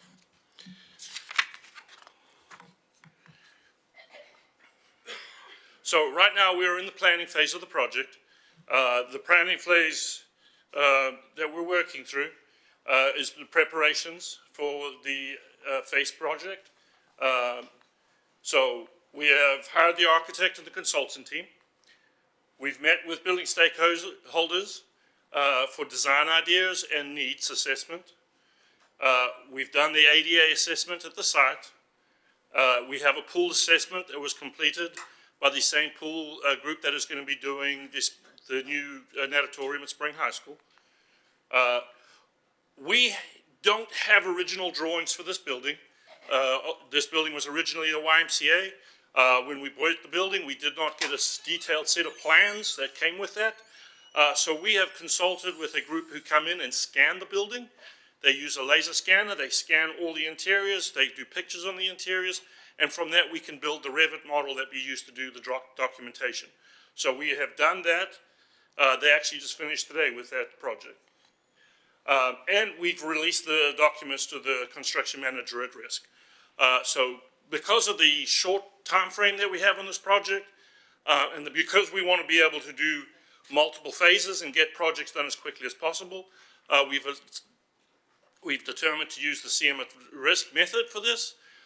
We met with CMs today in a pre-bid, and those CMs will be brought to the board in January. I'll have the schedule here in a minute. So design phase, what that will entail is additional meetings with stakeholders. We will have meetings on color selections and material selections. We will work with the CM at risk to create budgets for design ideas. We'll finalize the scope of work with the CM. We start the drawings for the project, working alongside the CM. The CM will receive bids from subcontractors to perform the work. We will submit that to the board for approval to move forward with the budget.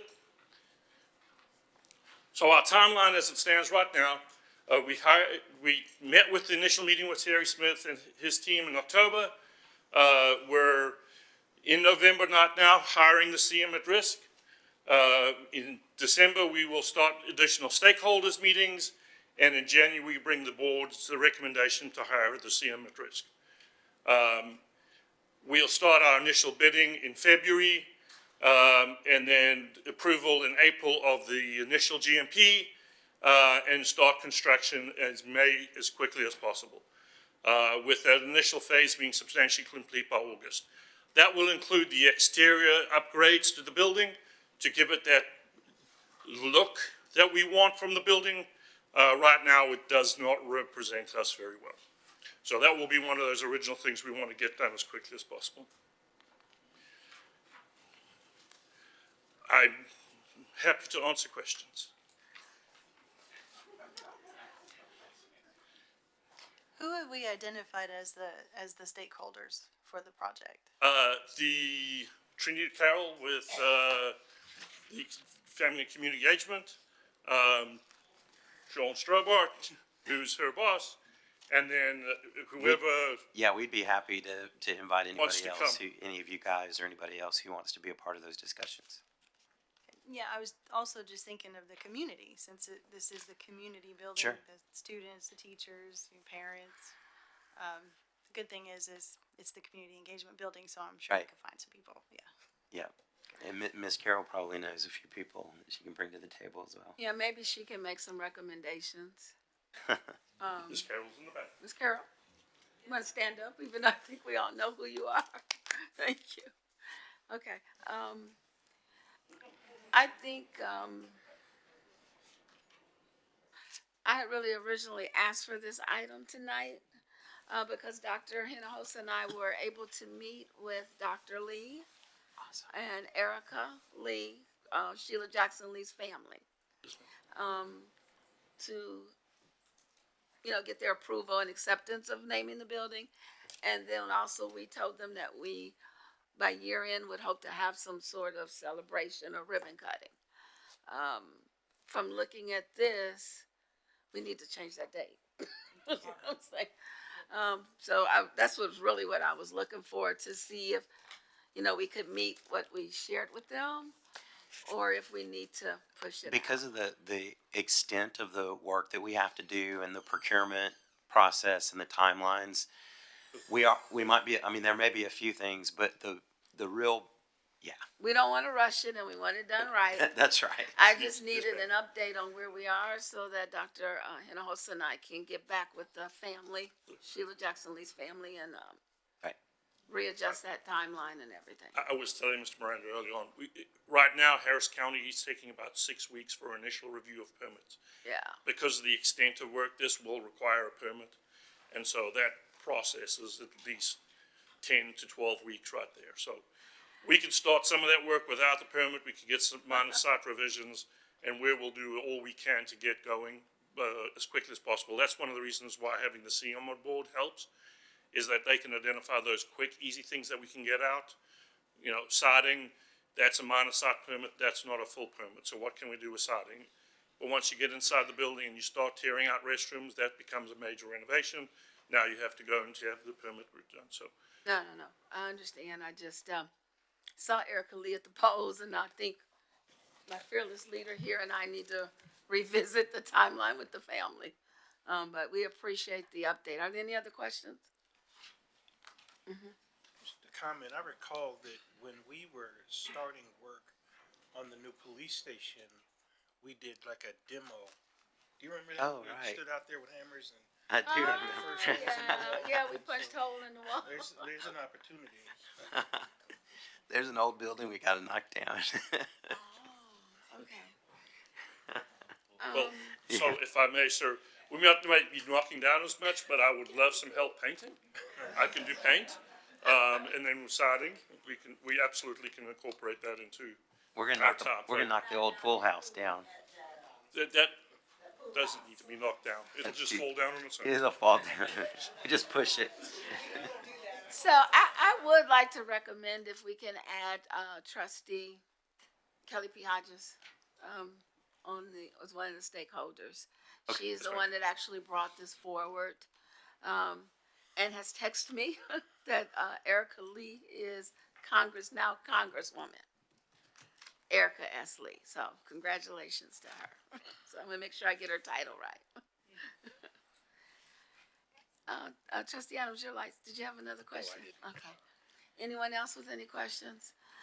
Thank you for bringing this forward this evening, so We definitely, thank you, want to thank Mark, Ms. Miranda, and Gary for getting this together. And as Ms. Durant said, and you see through the pictures, Congresswoman Sheila Jackson Lee was an integral part of our Spring ISD family. She truly took care of us here. And so this is just one way of us recognizing her work. And so we will plan a meeting with Dr. Lee, her husband, and her daughter, just to review the plan and keep everyone updated. We'll add this, Ms. Miranda, to the website, to the bond website, so that everyone can see, just along with the other big projects that we have, so they can track the progress of the work. Thank you Ms. so Durant. much. We appreciate that update. So now we know what we need to do. For our next item, I'd like to recognize our Chief Financial Officer again, Ann Westbrooks. Thank you, President Durant. As we all know, the voter approval tax rate election was not successful. And so that brings us to a position of beginning again to work swiftly to address the district's budget deficit that is just under $13 million. And so this evening, we're bringing forth a presentation to the board for consideration to work with an external company, Civic Solutions Group, to look at some district optimization opportunities. And so Mr. Alan Parker, who is principal consultant with Civic Solutions Group, is here this evening to walk us through this presentation. Thank you so much, Ms. Westbrook. Trustees, Superintendent, it is great to be here tonight. Thank you so much for having me. This is actually my second board meeting of the day. I am a member of the New Orleans School Board and had a meeting and hopped on a plane, and here I am. So let me just walk you through my brief presentation today. The first thing is we'll talk a little bit about the national, state, and local landscape regarding district optimization and long-term strategic planning. We'll then do just a very quick data review, and I'll talk a little bit about what the process looks like, then the outcomes that districts hope to see with work like this, and then finally talk about some of the benefits of having an external process. So regarding the state and national landscape, if you look at the right side of this slide here, you see a number of districts that have publicly announced or gone through a district optimization and long-term strategic planning process. You'll see your neighbors, Aldine is on that list. We have worked with Aldine ISD for the last 2 years and continue to work with them. We have also worked with SAISD, who you see on this list. This represents a number of districts, big and small, both in Texas and across the country, who have gone through some sort of district optimization. And the reason is there are national trends that affect everyone at the local level related to where students live, related to lower birth rates. We know that families have been having fewer children since before the pandemic, but that certainly accelerated during the pandemic. Can I just interrupt you for one yes, moment? ma'am. You all have an orange folder at your seats that has this presentation in it.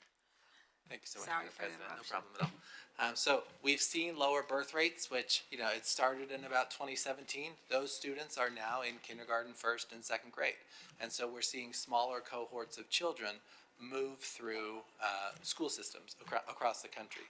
Also, it's no surprise to anyone on this board that there are increased non-public school choices, increased charter options, and a significant increase in the number of students who are being homeschooled across the country. That also is having a significant impact on the number of students that districts across the country are serving. There are a million different reasons why a district might choose to undergo district optimization, but these trends are pretty universal in the districts that, not only that we have worked with, but districts across the country that have engaged in this type of work. When we talk about district optimization, there are a number of things that fall under that umbrella. The first thing is, when you do this work, you want to make sure that you are responding to the needs and wants of your community.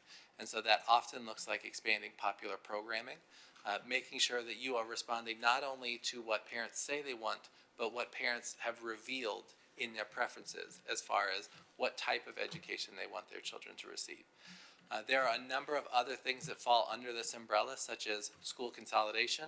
It's possible that if you have a school with 350 students and another school with 350 students, and both of those schools have a capacity for 800 students, that it makes sense not only from a fiscal perspective of the board, but also to be able to provide, to consolidate those two schools and be able to provide those students with things like additional extracurricular opportunities, additional programming, additional technology in the classroom that you cannot otherwise afford if you are heating, cooling, insuring underutilized buildings.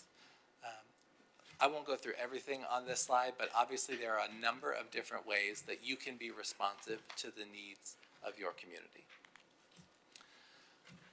When we approach this work, and we've done this with a number of districts, again, from your neighbors next door to across the country, we think it is important to, the purpose of this work is to better utilize resources so that you can improve outcomes for students, for teachers, for families, and the entire community. Right now, Spring has an occupancy rate of about 61% in its buildings. National best practices are generally regarded somewhere between 75 and 90%. And that represents 21,000 vacant seats when you look at the operational capacity of your facilities. I mentioned we do a quick data review. You see on this slide, the bar graph that you see right there represents Spring ISD's enrollment over the last 10 years. This is as reported to TEA. So you see a drop of roughly 3,000 students over that 10-year period. And if you look from 2020 on, the numbers have remained largely consistent. There will be, some fluctuations up and some fluctuations down. But you have seen a decrease of about 3,000 students, or 8% of your enrollment, over the last 10 years. And that is all happening while the populations in the zip codes served by Spring ISD have increased. So again, we talked at the beginning about the different options that families are choosing, whether it's homeschool, private, parochial, or charter options. This seems to be playing out here in Spring as well. Now, if you did district optimization work, and some districts do this, they make the decisions based on data alone. And honestly, they look at a spreadsheet and they say, this many kids can fit into this building, this many kids can fit into this building, and they sort of move things around and then they're done. And frankly, doing this work with data alone can actually do a lot of damage to communities because people are more than spreadsheets. People are more than cells of data.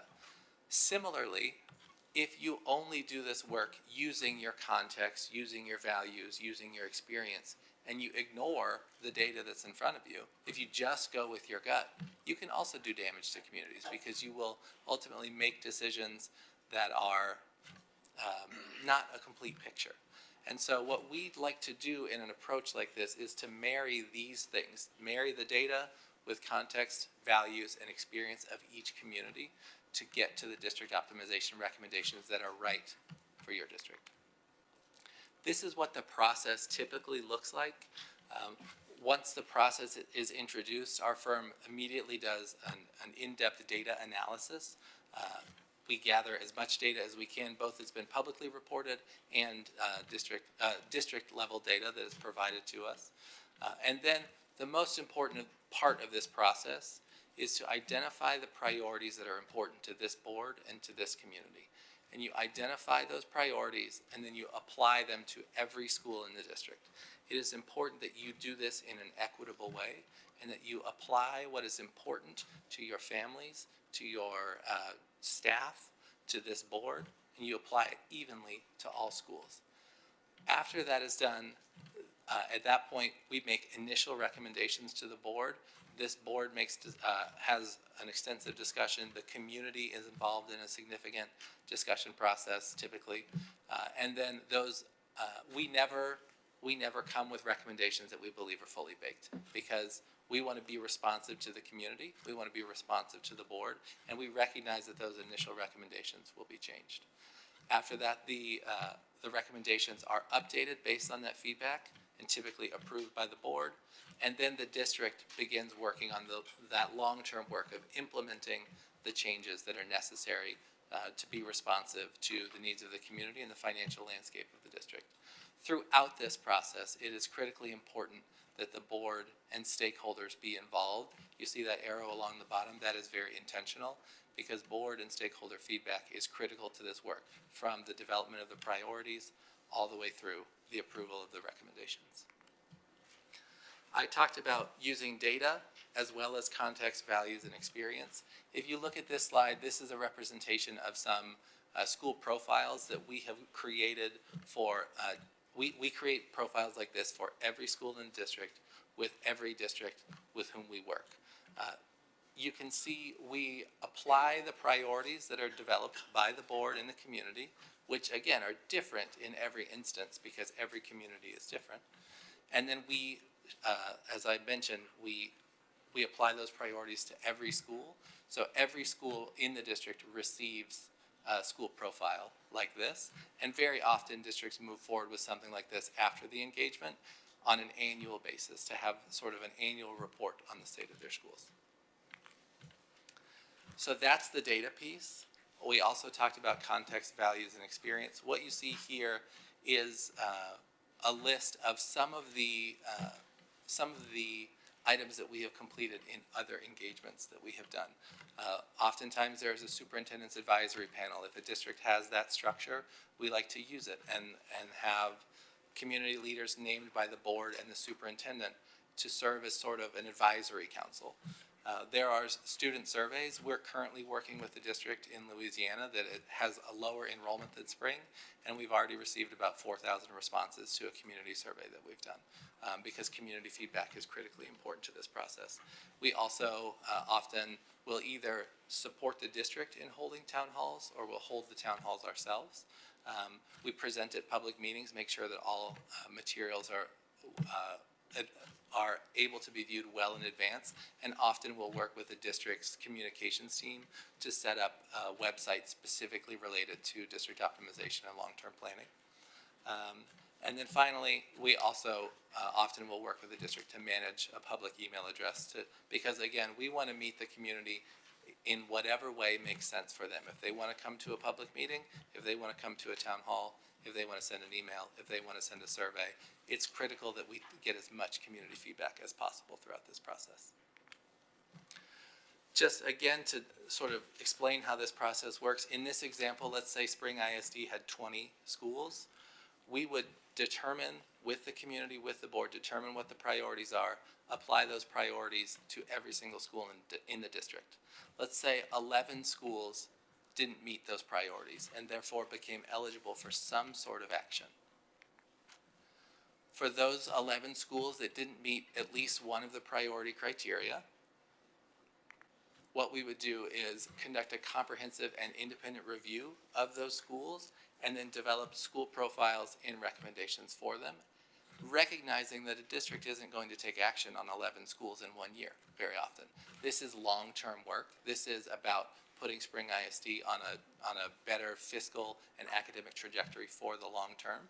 So in the first year, there may be 5 recommendations for board action, which could be something like expanding popular programming at 2 schools, whether that's Montessori or STEM or whatever is popular within the community.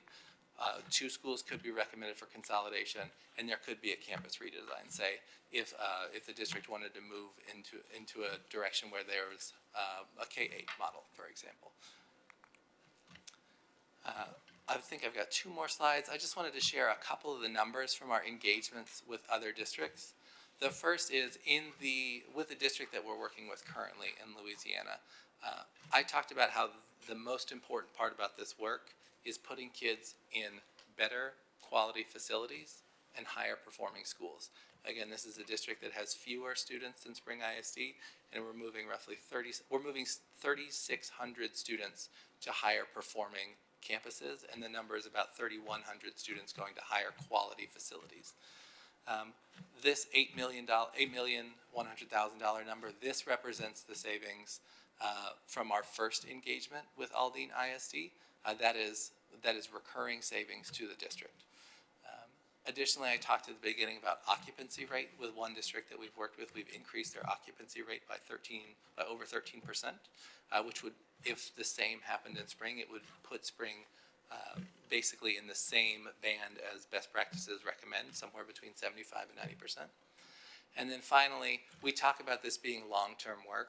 In our work with San Antonio ISD, we initially made 25 recommendations that would be implemented over a 3-year period. And the board came back and I believe moved forward with 17 of those recommendations, which again will be phased in over 3 years. Just to conclude here, we're often asked, why do we need to do this externally? Why don't we do this in-house? I think there are a number of reasons for that. And as someone who has worked at a State Department of Education, all of my colleagues are former state or district officials. We have done this work. We have done this work for years. And having somebody external means you bring objectivity and fairness to the process. When this work is done in-house, it is very often done in a way where people are left with hard feelings because whoever, it could be whoever had the ear of the superintendent or whoever had the votes on the board or whatever. A lot of times personal preferences take priority over what students and families really need. We, in our process, because we are former educators, because we are former district and state officials, we implement this process in a way that is focused on students. If you want to do this work specifically to save money, we are not the right people to do that. We are interested in moving students into better quality facilities and higher performing campuses. Equitable and sustainable processes, it is our goal, and we have been successful in this in other districts, to assist districts to work with district staff and then set them up with sustainable processes that they can execute over the long term when we are no longer involved in an engagement together. Expertise, I've mentioned, we have done this work before all over the country, including right next door. Feel free to talk to your colleagues at Aldine. I know you probably know many of their board members or their district staff. And the benefit of adding external expertise is there is, not only have we done this work before in a way that many district staff have not, but also, frankly, it frees up your district staff to do the work that they are doing every day, to improve teaching and learning, to become more efficient in facilities, to build buildings. By allowing people who do this work on a regular basis to assist you, it builds efficiencies into the process. Detailed analysis, I think you saw, the images of the school profiles. We have, we pride ourselves on the work that we do with data and combining that with the values of the community to come to the right decisions. And then finally, return on investment. This is a story I like to tell. I mentioned the $8 million, $8.1 million in recurring savings at Aldine ISD. One thing that engagement led to for the district, it was not part of our scope of work. It was totally unrelated to the work we were doing. But we said to the financial staff at Aldine, hey, we've actually noticed that you have a lot of temporary facilities that are unused. And that you are renting those facilities to the tune of $440,000 a year. If you went through this process, that is an additional almost $500,000 in savings that is available to your district. That was unrelated to the work we were doing. It was just something that we came upon as part of our engagement with them. And there is a real return on investment. Again, both the dollars and cents that you save, but also a return on investment in that your staff are able to focus on the things on the priorities of the district, on executing the strategic plan that you have. This concludes my presentation for tonight. I'm happy to answer any questions that you may have. And this is a real pleasure. I've enjoyed this board meeting much more than I enjoyed my own. Thank you.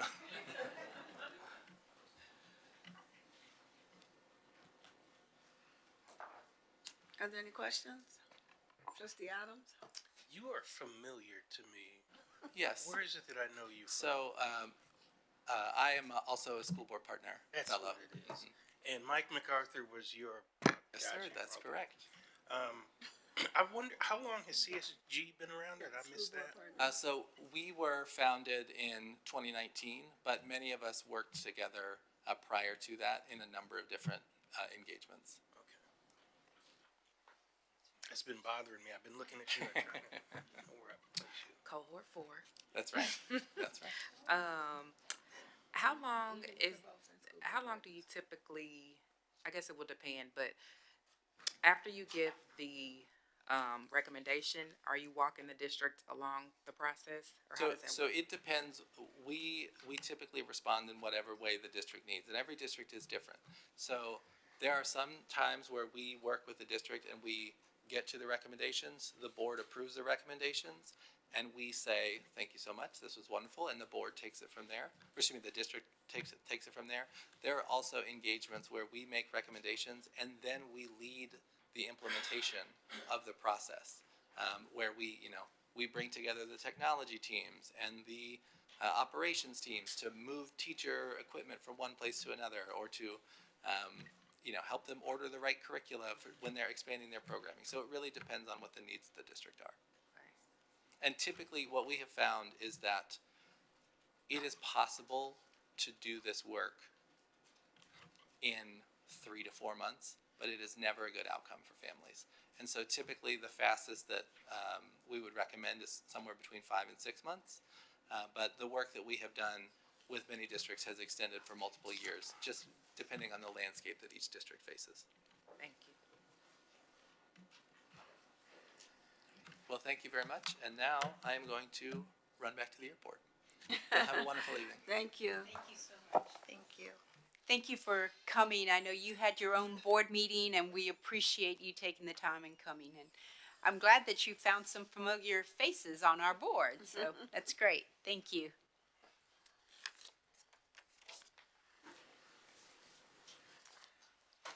Thank you, Ms. Westbrook, for that presentation. For our next item, I'd like to recognize, again, before we do that, I'm going to turn it back over to Dr. Hinojosa to revisit a previous item. Thank you, Ms. Durant. And those of you that are here, the room was really full earlier. We had all of our students and parents here, and so it was great to see everyone, but so many of our own staff were standing outside. And so I was able to introduce 3 executive directors that were just named and waiting outside that didn't come in. So I wanted Ms. Terkesa Taylor to please stand. And she is our new Executive Director of Research, Accountability, and Testing. And so congratulations. And you all did see, I know they were in the corner, but you see Ms. Alicia Bell, our Executive Director of School Improvement. Please stand. And Dr. Ayana LeBron, our Executive Director of Special Services. If you'll stand, Dr. LeBron, stand, because I know they may not be able to see you. And so we're really thrilled to have you and just proud of the work, Dr. LeBron, Ms. Taylor, you've been doing here, and we welcome Ms. Bell to Spring ISD. We're super excited to have you all on board in your new roles.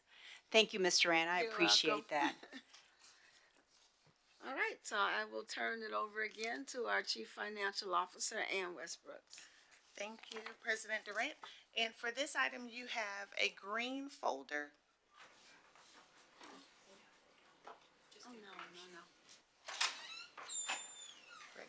We have a green folder at your seats, and so we sent in a copy of it early on Friday. That was included in the binders, but we appreciate your grace in allowing us to make some last-minute edits, and so we'll talk from the version that's in your green folders. So this budget review, of course, is the first update to the district's budget since the adopted budget in June. And so as one of the requirements of calling a VADER was that we had to have a budget that required a higher tax rate, and then we had to adopt a higher tax rate than the voter approved tax rate, which is what triggered the election. So this report is a lot of changes that you'll see because we're removing the revenue and the expenditures that were associated with the VADER now that we know that those items won't be happening. So the first page is the general fund. And so we go through each one of the funds, talk about the changes in revenues and expenditures, and then the resulting fund balance. In the general fund, we're showing a decrease of $20.2 million in revenues.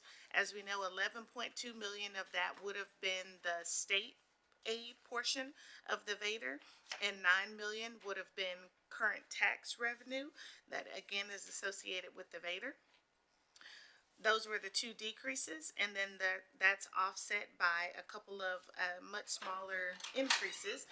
And so we did receive our grant funds from Harris County to actually pay for the work that's happening with the disparity study. And that was $200,000, and we received a small amount of insurance recovery funds of just over $9,000. So that makes up that $20.2 million decrease in revenue.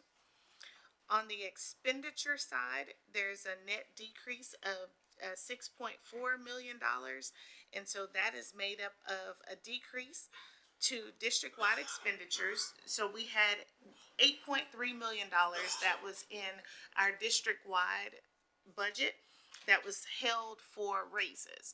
And so the raises that would have taken place had the VADER been successful are now being removed from the budget.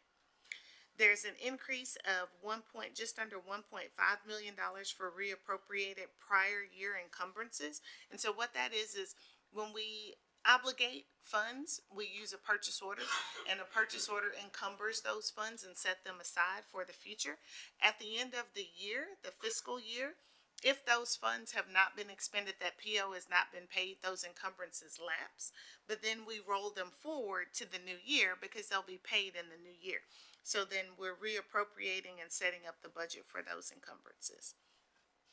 You see the expenditure offset for the receipt of the Harris County Disparity Study Grant of $200,000. We had an increase of $78,000 for the work on the Decaney High School canopy, which is actually being funded by our partners at Avance. And so they have funded just about all of it. I think the district is out of pocket under $20,000 related to that project, but the vast majority came from Avance. We also had expenditures related to the VADER. So in two cases, our total increase was $98,730. We had $55,000 of that went towards the cost to inform the community about the VADER, and that's the printing of materials, the mailing of the informational items that went to our community members, and then of course the increased amount of the election. So we would have paid for the election either way because we had two board members that were on the ballot and both were contested. We had budgeted $200,000 for the election, but the total cost was actually $243,000. So we're adding that additional $43,000. And then we just had some miscellaneous increases as we are adjusting our campus budgets for 15th day enrollment. So if a campus their enrollment is higher or lower by 5% on the 15th day of school, then we adjust their budget up or down. And so overall, those adjustments were relatively minor, and that's where that $20,000 is largely made up of. With all of those changes in the general fund on both the revenue and the expenditure side, now we're looking at a total fund balance of $87.9 million when we look at the beginning fund balance plus revenues minus expenditures that are budgeted. In the Child Nutrition Fund, there are no changes in revenues, but the appropriations increased by $1.9 million, and again, that's for the reappropriated encumbrances that lapsed at the end of 23-24 that are being reappropriated, rebudgeted in 24-25.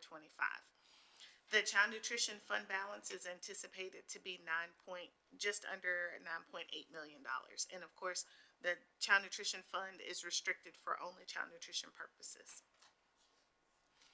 In the Debt Service Fund, we did have a bond refunding transaction that took place over the last month or so.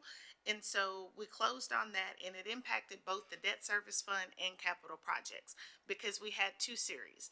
Series A, which was related to the new money, and that was $18 million in capital projects. We'll get to that one in a moment. And Series B, 2024B, which was related to a refunding. So we put the two together, new money and a refunding. So in debt service, we had a net increase of $392,000 that was associated with the proceeds from the sale of that refunding bond. And we also had an increase in appropriations of just over $3 million. And $2.7 million of that is the district bringing money to the table to close that transaction of $2.7 million. And by bringing money to the table, we're paying off a portion of those bonds that we're refunding. And the difference, the other couple $100,000, is the actual bond issuance cost. The total fund balance with those changes in the debt service fund would be about $130 million. The special revenue funds, we had a decrease in budgeted revenues and appropriations of $8.5 million in revenues, $8.2 million in appropriations. When we set up the original budget, we're still closing out the previous year, so there's lots of estimates. And that's why on the first budget review, you see some big swings that happen within special revenue. And the largest swing that happened in special revenue this time around was with the T-Class grant. As we closed that grant completely out, we moved out just under $6.5 million. So that was a large part of the changes. But you see lots of ups and downs in special revenue as we adjust to those notice of grant awards that we received in July. The total fund balance that's left in special revenue is just under $1.3 million, and that is all associated with our school activity funds. In the capital projects fund, there is an increase of $111,000 as we just adjust our interest earnings to our projections. The appropriations went up by $17.8 million, and there was an increase in other financial sources of $18.1 million. Again, that's that final amount of authorized bond funds related to technology. So the technology, once we brought in this $18 million, those are all the funds related to technology for the 2022 bond program. So those final projects will start getting underway now. And then lastly is the staffing allocations, and it actually netted to zero with the total changes that happened. And so we had an increase of 2 under our teachers, an increase of 5 with our paraprofessionals, but then there was a decrease of 7 with our classified. So when you add them all together, it's actually a net of 0 impact to the staffing guidelines. So those are the major changes and the highlights of what has actually changed since the adopted budget. And if there's any questions, I'd be happy to entertain those. And of course, you have all of the resulting details behind it on the later pages.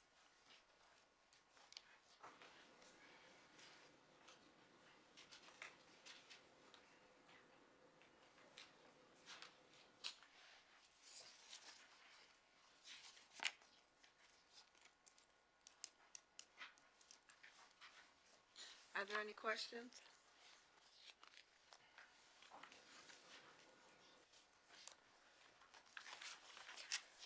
I don't have a question per se. I mean, I have a lot of questions, but I feel like we need to have a separate meeting for the budget, just in general. I mean, after the presentation we just had, I think he called it optimization. We should just call it for what it is. We may be looking at school closures and concerns and questions with the bond, the long-term liabilities, the sustainability. Just, we have a deficit. We have no more money coming in. And so I would feel better about these numbers if we had a conversation solely dedicated just to the budget, so we can go through and make sure we are truly optimizing every dollar that we have.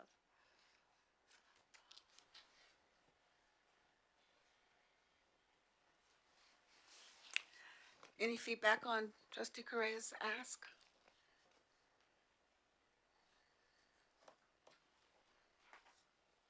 I'm still processing this and the optimization talk, and I am aware. I did not know that Aldine had contracted with consultants. I was aware that they closed schools. So I need to process that before I'm ready to opine on anything. Okay.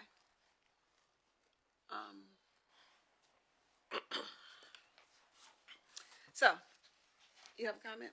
Because I'm about to make a decision.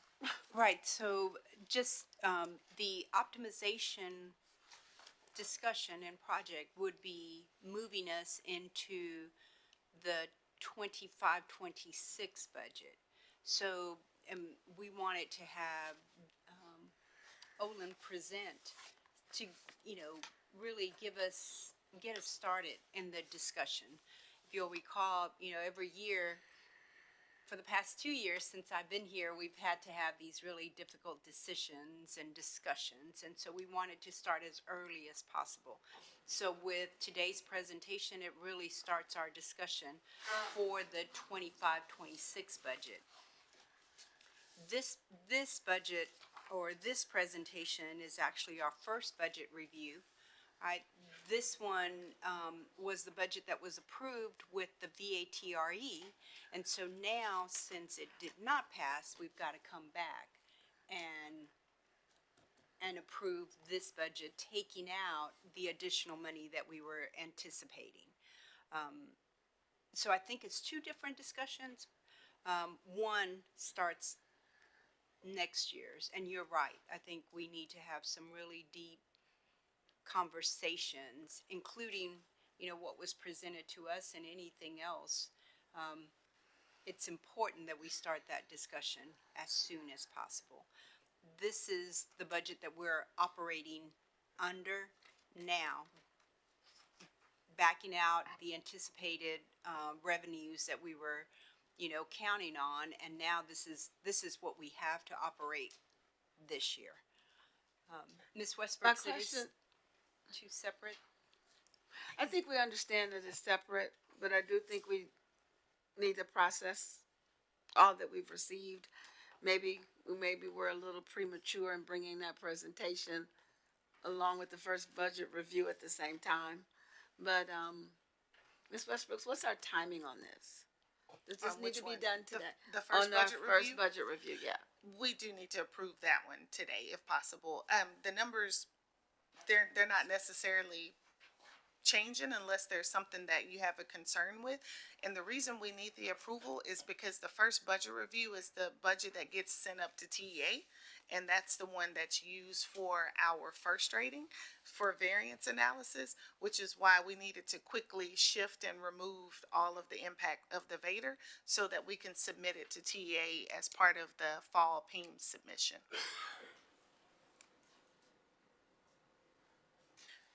But there's not much of a change to this budget other than removing the VADR and those minor things. What I'm hearing from you, Trustee Correa, is that you would like to see those M&O costs that are related to the bond and see what that looks like long-term. So is that something you would like for us to begin pulling together, you board as a whole, like for us to start pulling together what that recurring cost looks like to the general fund as it relates to the bond projects? Yeah, that's definitely part of it. In talking with the community, going through the campaigning process, one of the complaints that I heard, and it's something that I've heard even just prior to the board, the transparency. There's a lot of confusion and frustration from the community, not knowing really where our dollars are going. And so as part of that, I kind of walked myself through the exercise of looking at our bond website and just to try to see it from the eyes of a community member. What, is there any meat to this?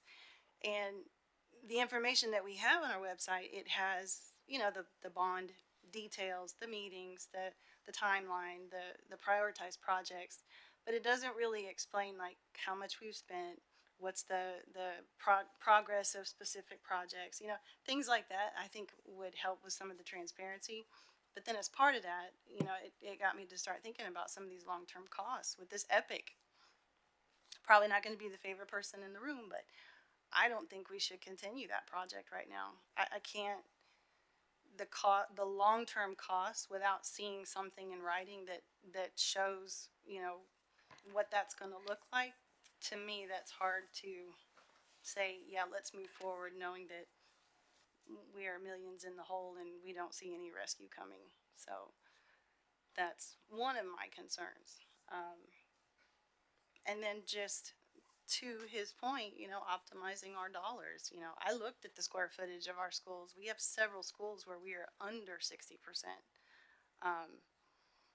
And so that takes bodies and vacancy positions to fill vacancies that we have to account for in the budget. And so it's a lot of money. So As far as the bond, so two different sides of it, and so I know Mr. Miranda's team is what's happening with the projects themselves, and that information is on the website. But as far as the dollar spend to date, that we actually have an extremely detailed report that we meet and discuss on a monthly basis internally. We could make it a little less. So we could simplify it and we could post that on the website and on a monthly basis. That's pretty easy to do if that's where the concern is coming from in the community. There was a lot of misconceptions from what we heard in the community. And when you're kicking off a bond project, and I can say this personally right now because I'm dealing with it on a personal side, they're working within the walls and all of that, and I just want to see my countertops. So as far as I see it, it looks like nothing is happening, but there's a lot that's happening. And I think that's what's happening with the community as well, is that they don't see the walls going up on Spring High just yet, so it seems like nothing is happening. So there's ways that we can close that gap in the community's perception and what's the reality. And one way could be very easily, that's low-hanging fruit, to put the numbers on the website. So we can get to work on that very quickly. And then Mr. Miranda and I can get to work on the M&O costs that are associated with those new facilities.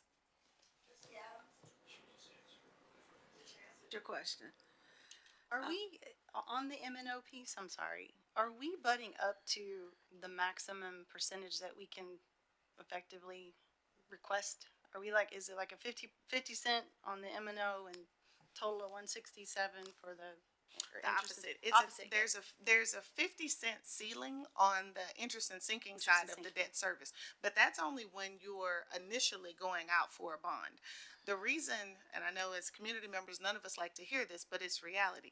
The reason that bonds are called unlimited schoolhouse tax bonds is because once you issue them, the tax rate is actually unlimited to make sure you can pay the debt.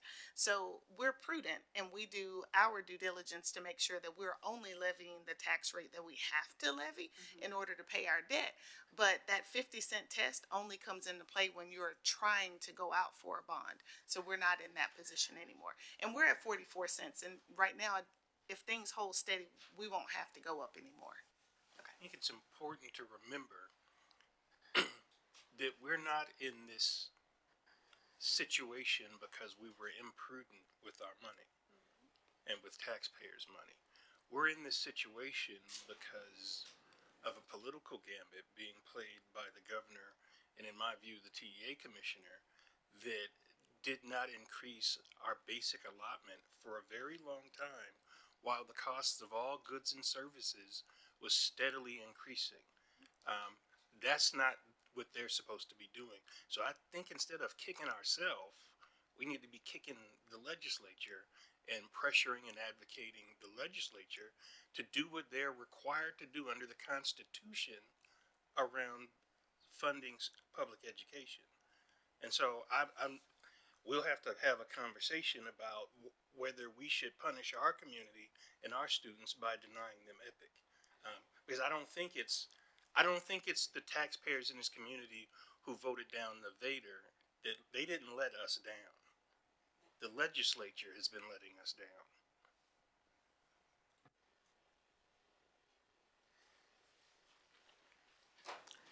Any more discussion? So what I would like to do is perhaps to address some of the questions and concerns and allow time for board members to process our budget and everything as a whole, that we do have a committee of the whole meeting for the budget at another time. where we can plan that out. I can solicit what everyone wants, and we can share that with Dr. Hinojosa and prepare to do that. I think that's something that we can make happen. I do believe tonight, though, we have an obligation to approve this first reading. I know recently, Trustee Correa, you asked for that variance report, if you recall. And this is what triggers that, is what I understood you to say from TEA. Yes, TA looks at our budget compared to how we end the year and the difference between the two. And if we're too far off, then it impacts our first rating, which is why we needed to pull that revenue out because we know it's not coming. Okay, so I would like to proceed with the, if there's not any objection from the majority of the body, I'd like to move forward with this approval of the first reading, but not to ignore your concerns. I'd like for us to consider a meeting just focused on the special cost session on just the budget. Any objection to that direction? Okay, then I'll entertain a motion at this time. Madam President, I move that the Board of Trustees approve the 2024-25 first budget review. Second. There's a motion on the floor made by Trustee Adams and seconded by Trustee Newhouse. Is there any additional discussion? Okay, all those in favor, please raise your right hand. And motion carries unanimously. Thank you, Ms. Westbrooks, and thank you, everyone. Would like me to proceed You to can the last continue item? with your Okay. next item. So the last item is coming back for the board's option for the beverage contract. So on Thursday evening, we presented both exclusive and non-exclusive options for the board members to make a decision on which one you would like for us to move forward with. And so we're seeking that recommendation from the board as well as the vote from the board to move forward with this item. Ms. Westbrook, that's on page 244, 244 and 245 of your binder. We did have conversations on this on Thursday.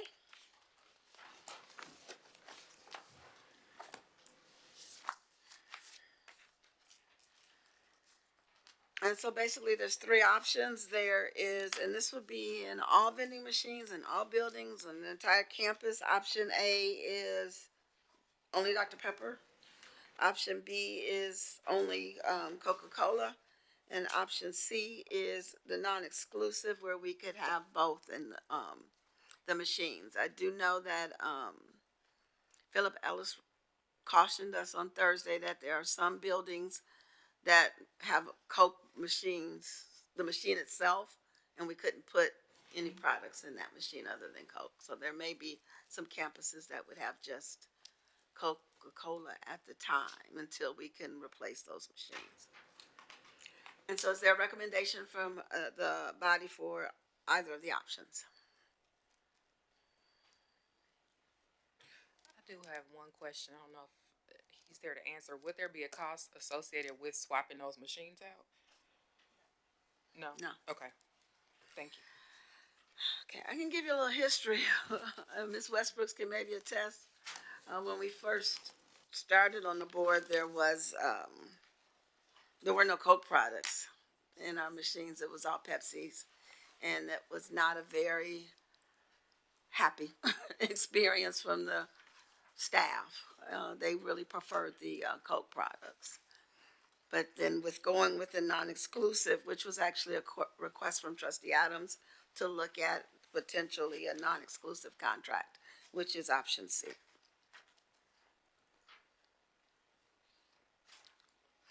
Ms. Westbrook, basically option B would leave us like we are, correct? Yes, that's correct. So option B leaves us as is today. Option C leaves nothing but a Dr. Pepper choice, option A. And option C is non-exclusive, and we can put what we want to put in there unless it's a machine owned by Coke. If you look at the proposals, there were some scholarship opportunities with some of these as well. So I'm going to pause for just a minute, and I'm going to ask for someone to propose an option for the vote.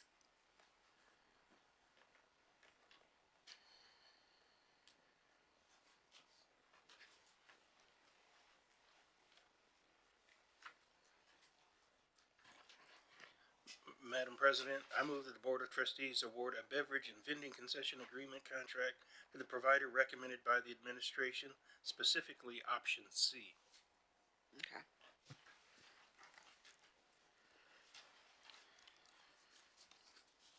I second that motion. Okay, there's a motion on the floor from trustee Adams, seconded by trustee Newhouse to go with option C, which is a non-exclusive agreement. Is there any discussion? Hearing none, all those in favor, please raise your right hand. That motion carries unanimously. Thank you, Ms. Westbrooks. That's your last item, isn't it? For our next item, I'd like to recognize our Chief of Innovation and Student Success, Dr. Matthew Parasol. Thank you, President Durant. Good evening, members of the board, superintendent, as well as all those with us tonight.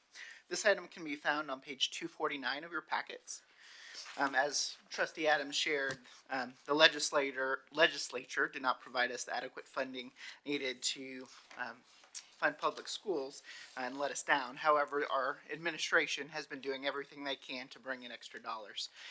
And so, as you'll see on this page, there are 4 different divisions, chief divisions, that have been able to work with partners, apply for grants to help cover some of that need. And so, specifically, focusing on 3 main areas of our strategic plan: student outcomes and strengthening instructional practices, well-being, specifically safety, and in leadership, and developing our leadership pipeline. You can see on page 250 that we have a total of 5 grants for this period, totaling $2,012,000, $12,500. Awesome.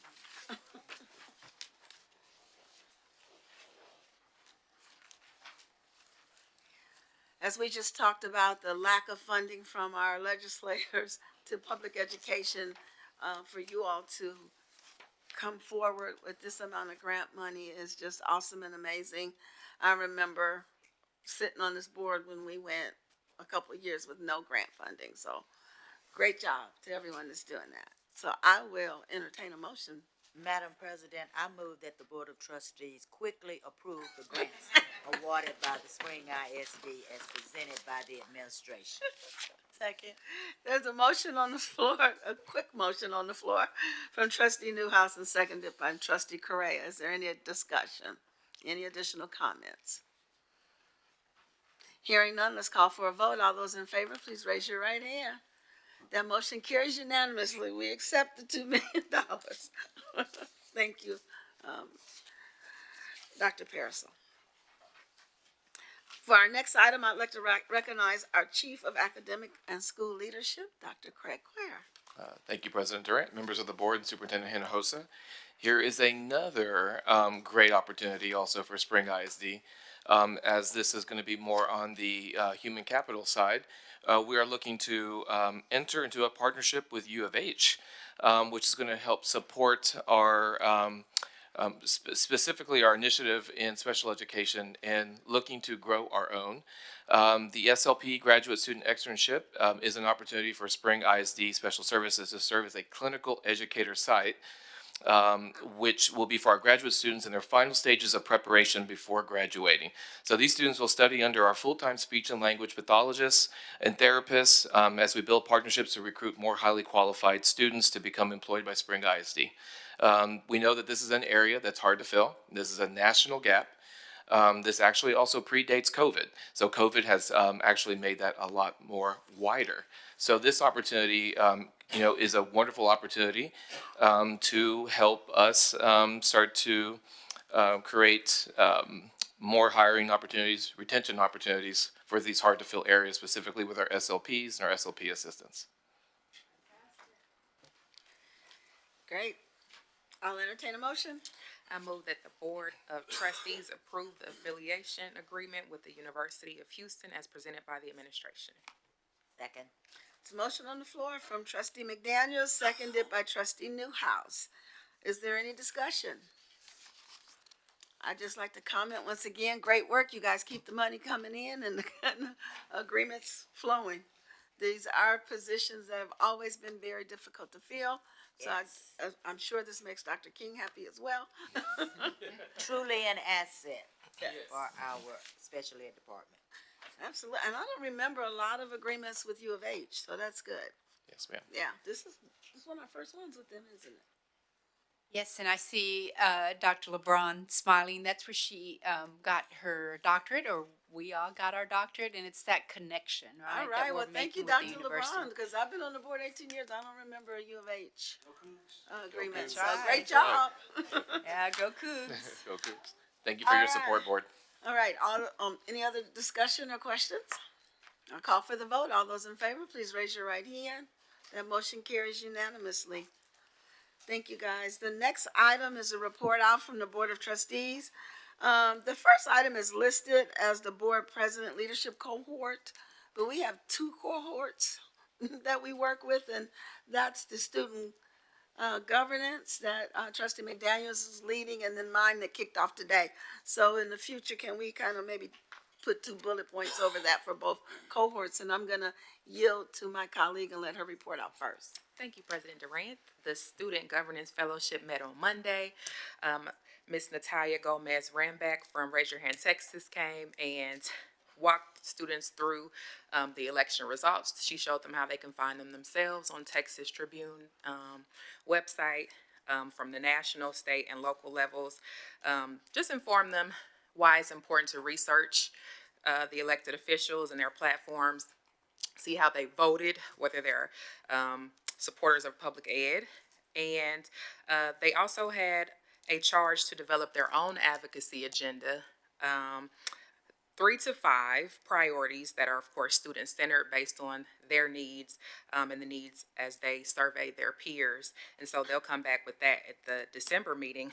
And the goal is for them next to start preparing, doing research, creating talking points and a one-pager so that in March, board members, please, colleagues, mark your calendars. Monday, March 3rd, 2025, our students will be going to Austin to talk with legislators, just like we have been highlighting this board meeting about the needs of our public schools. And so legislators will hear from students and we will accompany them. So they're taking their learning and putting it into action. And so that was our work this past week. Thank you. Great report, trustee McDaniels, and mark your calendars. Let's go to Austin with our kids. Everybody in the room.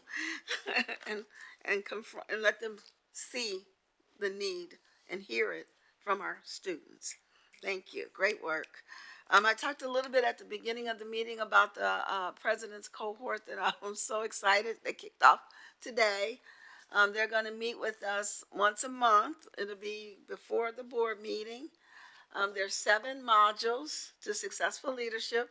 So each board member will have an opportunity to share their leadership experience and strength and pour that success into our students.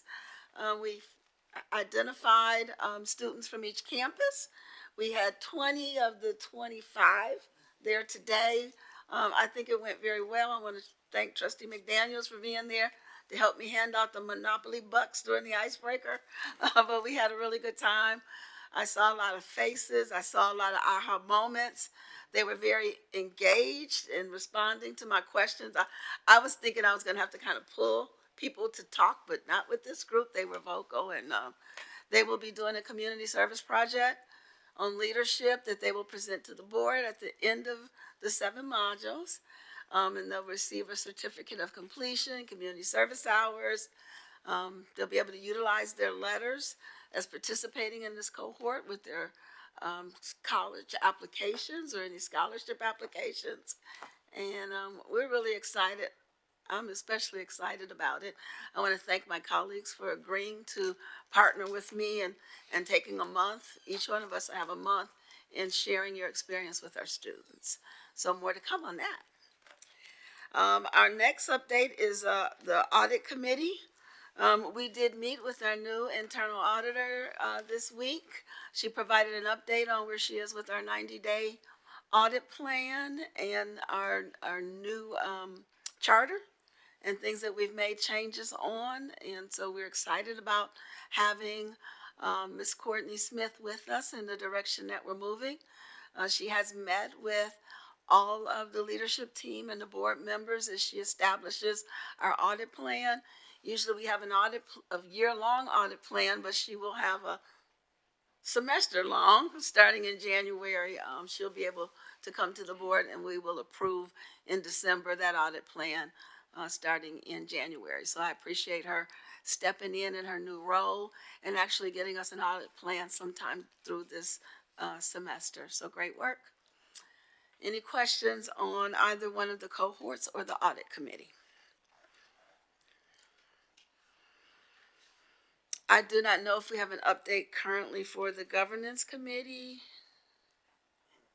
You guys didn't meet, did you, this time? No, there's a meeting coming up, so we I haven't. think they meet next week, so we'll get their update next month. And our next committee is our board equity committee, and so I'll ask for Ms. McDaniels for an update on that. Thank you, President Durant. For our November meeting, we are going to meet next week. We had a conflict with the Veterans Day event, but we did get a chance to meet in October. We went and revisited our goals for the committee. We had some lengthy discussion about what our work would look like this year, and we really focused on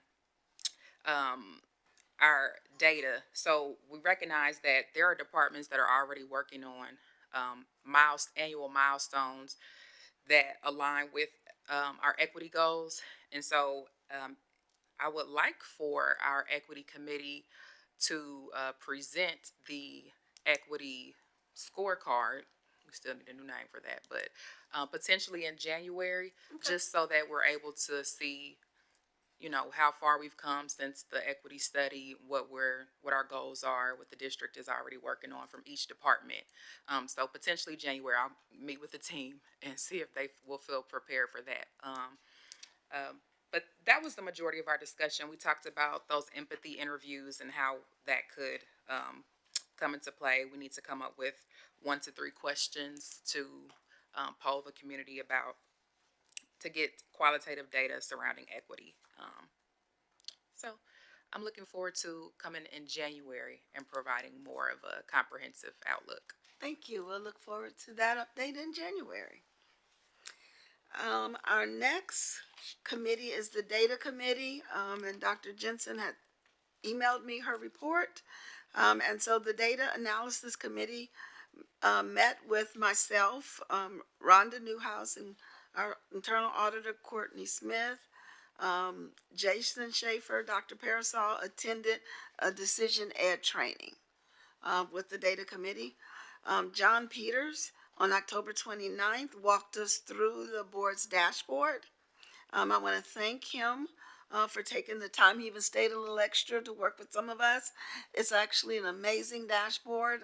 We would like for the other board members to get an opportunity to get that additional training and actually go out there and explore it.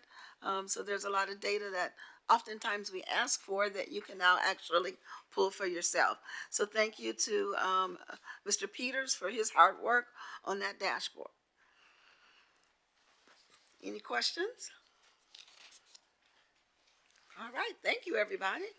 Our next item is our consent agenda, so I'll now entertain a motion to approve and adopt all the items that are listed on tonight's consent agenda. President Durant, I move that the Board of Trustees approve and adopt all of the items listed on the consent agenda. Second. It's been moved by Trustee Newhouse and seconded by Trustee McDaniels and seconded by Trustee Adams that we approve and adopt all items on tonight's consent agenda. Is there any discussion? Hearing none, all those in favor, please raise your right hand. That motion carries unanimously. The Board of Trustees will now recess this open session and convene in a closed meeting in accordance with the Texas Open Meetings Act, Section 551.071 and 551.074. No meetings will take place in the closed meeting. Any action the board wishes to take as a result of the items discussed in the closed meeting will take place after we reconvene in the open session, and the time is now 9:51 p.m.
We will now reconvene the open meeting of the Board of Trustees. The time is now 10:24 p.m. Are there any motions? Hearing none, I'll entertain a motion to adjourn. Madam President, I move we adjourn tonight's meeting. Second. Been moved by trustee Adams and seconded by trustee Correa that we adjourn tonight's meeting. Is there any discussion? All those in favor, please raise your right hand. Motion carries unanimously. We adjourn tonight's meeting at 10:44 p.m. Not too bad, but.